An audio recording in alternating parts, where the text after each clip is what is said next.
ಪುಸ್ತಕದ ಬಗ್ಗೆ ಮಾತನಾಡೋಕ್ಕಿಂತ ಮುಂಚೆ ವಿಜಿತ್ರ ಬಗ್ಗೆನೇ ಮಾತನಾಡೋದು.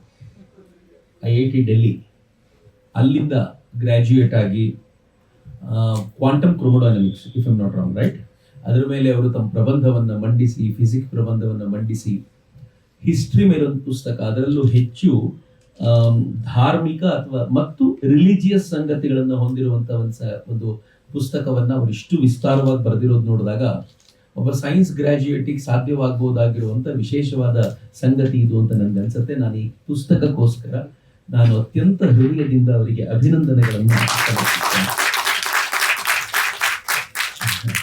ಅವರೊಂಥರ ವಿಚಿತ್ರವಾದವರು. ಸೈನ್ಸಿನಿಂದ ಹಿಸ್ಟ್ರಿಗೆ ಬಂದಿದ್ದಾರೆ, ಬಂಗಾಳದಿಂದ ಮುಂಬೈಗೆ ಬಂದಿದ್ದಾರೆ, ಇವತ್ತು ಕರ್ನಾಟಕದಲ್ಲಿ ಎಲ್ಲರ ಜೊತೆ ಹೀಗೆ ಬೆರೆಯುವಂಥ ಒಂದು ಅವಕಾಶ. ಸೊ ಹೀಗಾಗಿ ಅವರೊಂಥರ ಆ ಎಲ್ಲ ಕಲ್ಚರಲ್ ಮಿಕ್ಸ್ ಇದೆ ಅವ್ರ ಹತ್ರ.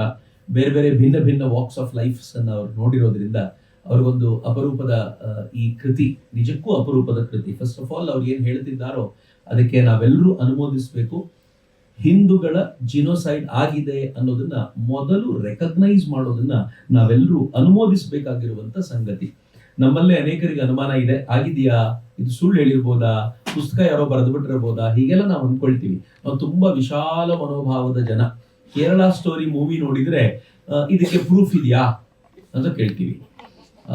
ಹಿಂದೂಗಳು ಏನೋ ಮಾಡಿದ್ದಾರೆ, ಉದಾಹರಣೆಗೆ ಹಂಪಿಯನ್ನ ನಾಶ ಮಾಡದವ್ರು ಯಾರು, ಅದು ಶೈವ ವೈಷ್ಣವರ ಗಲಾಟೆ, ಮುಸಲ್ಮಾನರ ಆಕ್ರಮಣ ಮಾಡಿದ್ದೇ ಅಲ್ಲ ಅಂದ್ರೆ ನಂಬ್ತೀವಿ.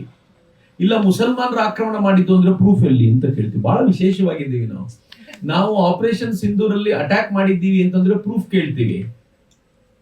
ಆದ್ರೆ 7 ರಫೇಲ್ಗಳಿಗೆ ನಾವು ಹೊಡೆದಿದ್ದೀವಿ ಅಂತ ಅವ್ರು ಹೇಳಿದ್ದನ್ನ ಮುಖದ ಎದುರಿಗೆ ನಂಬಿಡ್ತೀವಿ. ಅದನ್ನ ಅಂದ್ರೆ ನಮ್ದು ವಿಚಿತ್ರವಾಗಿರುವಂತ ಮನಸ್ಥಿತಿ ಇದು. ಇದನ್ನ ದಾಸ್ಯ ಮನೋಭಾವದ ಮನಸ್ಥಿತಿ ಅಂತ ಕರಿಬಹುದು. ಅದು ಸ್ವಂತದ ಮೇಲೆ ವಿಶ್ವಾಸ ಬಹಳ ಕಡಿಮೆ ಇಟ್ಟುಕೊಂಡು ಹೊರಗಡೆಯವರ ಮೇಲೆ ಹೆಚ್ಚು ವಿಶ್ವಾಸ ಇಡುವಂತ ಈ ಭಾವ ಇದೆಯಲ್ಲ, ಇದನ್ನ ದಾಸ್ಯ ಮನೋಭಾವ ಅಂತ ಕರಿಬಹುದು ಅಂತ ನನ್ಗನ್ಸತ್ತೆ. ಸ್ವಾತಂತ್ರ್ಯ ಬಂದು 75 ವರ್ಷದ ನಂತರ ಒಬ್ಬ ಸಮರ್ಥವಾಗಿರುವಂತ ಪ್ರಧಾನಿ ಬಂದ 12 ವರ್ಷ ಆದ ನಂತರವೂ ಕೂಡ ಇನ್ನೂ ಈ ದಾಸ್ಯದ ಮನೋಭಾವ ಇದೆ ಅಂತಂದ್ರೆ ಇನ್ ಎಷ್ಟು ವರ್ಷ ಬೇಕು ಇದಕ್ಕೆ ಅಂತ ನಾನು ಯೋಚನೆ ಮಾಡ್ತಿರ್ತೀನಿ. ಹಾಗಂತ ನಾನು ಪೆಸಿಮಿಸ್ಟಿಕ್ ಏನಲ್ಲ, ಇದೆಲ್ಲ ಆಗದೇ ಇಲ್ಲ ಅಂತ ಅನ್ಕೊಳ್ಳೋದಿಲ್ಲ. ನನ್ಗೆ ಯಾವಾಗ್ಲೂ ಒಂದು ಭರವಸೆ ಇದೆ, ನಾಶ ಮಾಡ್ಲಿಕ್ಕೆ 1200 ವರ್ಷ ತೆಗೆದುಕೊಂಡ್ರು, ಬಿಲ್ಡ್ ಮಾಡ್ಲಿಕ್ಕೆ ಕನಿಷ್ಠ ಪಕ್ಷ ಅದರ 1/4 ಭಾಗದ ವರ್ಷ ಆದ್ರೂ ನಮ್ಗೆ ಬೇಕು. ಮಾಡೇ ಮಾಡ್ತೀವಿ ನಾವು ಇದನ್ನ ವಾಪಸ್ ಅಂತ ಈ ಇಡೀ ಕೃತಿ ಬಹಳ ಸುಂದರವಾಗಿರುವಂತ ಕೃತಿ, ಬಹಳ ಬಡಿಯ ಕೃತಿ ಹೈಯೇ. ಯಾಕೆ ಅಂತಂದ್ರೆ ಇದರಲ್ಲಿ ಆರಂಭದಲ್ಲಿ ಜಿನೋಸೈಡಲ್ ಟೆಂಡೆನ್ಸಿಗಳನ್ನ ಎಲ್ಲೂ ಯಾವುದನ್ನು ಮುಲಾಜಿಲ್ದೆ ಹೇಳಿದ್ದಾರೆ. ಈ ಪುಸ್ತಕ ನೀವು ಓದ್ತಿದ್ರೆ ನಿಮ್ಗೆ ಅನ್ಸುತ್ತೆ ಇಷ್ಟು ಮುಲಾಜಿಲ್ದೆ ಬರಿಬಹುದಾ ಒಂದು ಪುಸ್ತಕವನ್ನ ಅಂತ ನಿಮ್ಗೆ ಅನ್ಸುತ್ತೆ. ಬಹುಶಃ ಈ ಪುಸ್ತಕವನ್ನ ಇಲ್ಲಿವರೆಗೂ ಬಿಟ್ಕೊಂಡಿರೋದೇ ಜಿನೋಸೈಡ್ ಆಗಿದೆ ಅನ್ನೋದನ್ನ ಒಪ್ಪುತ್ತಾ ಇರೋದರ ಸಂಕೇತ ಅಂತ ನಾನು ಭಾವಿಸ್ತೀನಿ. ಇಲ್ಲದೆ ಹೋಗಿದ್ರೆ ಭಾರತದಲ್ಲಿ ಸೆಕ್ಯುಲರ್ಗಳು ಎಷ್ಟು ತುಂಬಿಕೊಂಡಿದ್ದಾರೆ ಅಂತಂದ್ರೆ ಈ ಕೃತಿಗೆ ಯಾವತ್ತೂ ವಿರೋಧ ವ್ಯಕ್ತವಾಗಬೇಕಾಗಿತ್ತು, ಅದನ್ನೆಲ್ಲ ಮಾಡ್ತಾ ಇಲ್ಲ ಅಂತಂದ್ರೆ ಬಹುಸಂಖ್ಯಾತರು ಒಪ್ಕೊಂಡಿದ್ದಾರೆ. ನಮ್ಮ ಪೂರ್ವಜರನ್ನ ನಾವು ಜಿನೋಸೈಡಲ್ ಟೆಂಡೆನ್ಸಿಯ ಆ ಪ್ರಭಾವಕ್ಕೊಳಗಾಗಿ ನನ್ನ ಪೂರ್ವಜರನ್ನ ಕೊಲ್ಲಲಾಗಿದೆ ಅನ್ನೋದನ್ನ ನಾವು ಒಪ್ಪಿಕೊಳ್ತೀವಿ ಅಂತ. ಈ ಕೃತಿಯ ಉದ್ದಕ್ಕೂ ಅವರು ಆರಂಭದಲ್ಲಿ ಏನೇನಾಯ್ತು ಅನ್ನೋದನ್ನ ಎಕ್ಸ್ಪ್ಲೈನ್ ಮಾಡ್ತಾರೆ. ಆನಂತರ ಸ್ವಾತಂತ್ರ್ಯ ಕಾಲಘಟ್ಟದಲ್ಲಿ ನಾವು ಎಲ್ಲಿ ಎಡವಿದ್ವಿ ಅಂತ ಬರೀತಾರೆ. ಬ್ರಿಟಿಷರು ಹೇಗೆ ನಮ್ಮ ನಡುವೆ ಒಂದು ಬೆಂಕಿಯನ್ನು ಹಚ್ಚೋ ಪ್ರಯತ್ನ ಮಾಡಿದ್ರು ಮತ್ತು ಮುಸಲ್ಮಾನರಲ್ಲೂ ಇರಬಹುದಾಗಿರುವಂತ ಏನೇನ್ ಸಮಸ್ಯೆಗಳಿವೆ ಅನ್ನೋದನ್ನ ಪಟ್ಟಿ ಮಾಡ್ತಾ ಫೈನಲಿ ನಮಗೊಂದು ಟಾಸ್ಕ್ ಕೊಡ್ತಾರೆ, ಈಗ ಇದನ್ನ ಸರಿ ಮಾಡಬೇಕು ಅಂತಂದ್ರೆ ಏನ್ ಮಾಡ್ಬೇಕು ಅಂತ. ನನ್ಗನ್ಸುತ್ತೆ ಒಂದು ಕಂಪ್ಲೀಟ್ ಗೈಡ್ है. You have everything in this. Genocide से लेकर हमको क्या करना है वहां तक पूरा इसमें लिखा हुआ है. तो मैं आभारी हूं आपको, आपने एक रेडी रेकनर गाइड हमको दे दिया है. तो you go through what all happened and ಮುಂದೆ ಏನ್ ಮಾಡಬೇಕು ಅನ್ನೋದ್ರ ಒಂದು ವಿವರಣೆಯು ಕ್ರಮಬದ್ಧವಾಗಿದೆ. ನೀವು ಇದನ್ನು ಓದ್ತೀರಾ. ನಾನು ಇದರಲ್ಲಿ ಎಲ್ಲಾ ಅಂಶಗಳನ್ನ ತೆಗೆದುಕೊಂಡೇನು ಹೇಳೋದಿಲ್ಲ, ಆದ್ರೆ ಬಹುತೇಕ ಅಂಶಗಳ ಒಂದಷ್ಟು ವಿಚಾರದ ಚರ್ಚೆ ಇವತ್ತು ಮಾಡ್ಬೇಕು. ಬಹಳ ಜನ ಪ್ರಜ್ಞಾವಂತರಿದ್ದೀವಿ. 2 ತರದ ವಾದಗಳಿವೆ, ಒಂದು ಮೂಲಭೂತವಾದ ಮತ್ತೊಂದು ಸೆಕ್ಯುಲರ್ ವಾದ, ಜಾತ್ಯತೀತವಾದ.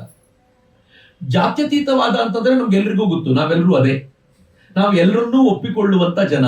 ಒಪ್ಪಿಕೊಳ್ಳೋದು ತಪ್ಪಲ್ಲ. ಸ್ವಾಮಿ ವಿವೇಕಾನಂದರು ಚಿಕಾಗೋದಲ್ಲಿ ಮೊದಲನೇ ಭಾಷಣದಲ್ಲಿ ಹೇಳ್ತಾರೆ, ಟಾಲರೆನ್ಸ್ ಅನ್ನೋದು ನಮ್ಮಲ್ಲಿ ಇಲ್ಲ ಅಂತ, ಹಿಂದೂಗಳಲ್ಲಿ ಟಾಲರೆನ್ಸ್ ಇಲ್ಲ ಅಂತ, ಸಹಿಷ್ಣುತೆ ಇಲ್ಲ ಅಂತ. ನನಗೆ ಮೊದಲನೇ ಬಾರಿ ಇದನ್ನು ಓದುವ ಆಶ್ಚರ್ಯ ಆಯ್ತು. ನಾವು ಇಷ್ಟು ಸಹಿಷ್ಣುಗಳು ಸ್ವಾಮೀಜಿ ಇಲ್ಲ ಅಂತಾರಲ್ಲ ಅಂದ್ರೆ ಏನ್ ಹೇಳ್ತಾರೆ ಗೊತ್ತಾ ಅವರು? ಸಹಿಷ್ಣುತೆ ಅಂತಂದ್ರೆ ಏನು? ಸಹಿಸಿಕೊಳ್ಳೋದು ಅಂತ ಅರ್ಥ. ನೀನ್ ಸರಿ ಇಲ್ಲ ಆದ್ರೂ ಅಡ್ಜಸ್ಟ್ ಮಾಡ್ಕೊತಿದ್ದೀನಿ. ಮೇಲೆ ಕರಾಟೆ ಪ್ರಾಕ್ಟೀಸ್ ಮಾಡ್ತಿದ್ದಾರೆ, ತೊಂದರೆ ಆಗ್ತಿದೆ, ನಾವು ಸಹಿಸ್ಕೊಳ್ತಾ ಇದ್ದೀವಿ, ನೀನ್ ಸರಿ ಇಲ್ಲ ಸಹಿಸ್ಕೊಳ್ತಾ ಇದ್ದೀವಿ ಅಂತ ನಾವು ಹೇಳೋದು ಸಹಿಷ್ಣುತೆ, ನಾವು ಅಡ್ಜಸ್ಟ್ ಮಾಡ್ಕೊಳ್ತಿದ್ದೀವಿ. ಆದ್ರೆ ಎರಡನೇದೊಂದಿದೆ, ಅವ್ರು ಹೇಳ್ತಾರೆ ಭಾರತೀಯರು ಹಿಂದೂಗಳು ಸಹಿಷ್ಣುಗಳಲ್ಲ, ಅವ್ರು ಅಕ್ಸೆಪ್ಟ್ ಮಾಡ್ತಾರೆ ಅಂತ. ನೀನು ಸರಿ ನಾನು ಸರಿ, ನೀನು ಪ್ರಾಕ್ಟೀಸ್ ಟೈಮ್ ನೀನ್ ಮಾಡು, ನನ್ನ ಟೈಮಲ್ಲಿ ನಾನ್ ಮಾಡ್ಕೊಳ್ತೀನಿ, ಇಬ್ರು ಒಬ್ಬರನ್ನೊಬ್ರು ಅಕ್ಸೆಪ್ಟ್ ಮಾಡ್ತೀವಿ. ನಾವು ಮಾತಾಡ್ತಿರೋದು ಅವ್ರಿಗೆ ಡಿಸ್ಟರ್ಬ್ ಆಗ್ತಿರ್ಬೋದು, ಬಟ್ ಅವರಿಗೂ ಅರ್ಥ ಆಗುತ್ತೆ, ಅವ್ರದ್ದು ಒಂದು ಕಾರ್ಯಕ್ರಮ ಆಗ್ಲಿ ಅಂತ. ಈ ಅಕ್ಸೆಪ್ಟೆನ್ಸ್ ಇದೆಯಲ್ಲ, ಇದು ಸಹಿಷ್ಣುತೆಗಿಂತ ಒಂದು ಹಂತ ದೊಡ್ಡದ್ದು. ಸಹಿಷ್ಣುತೆ ಯಾರಿಗೆ ಬರುತ್ತೆ?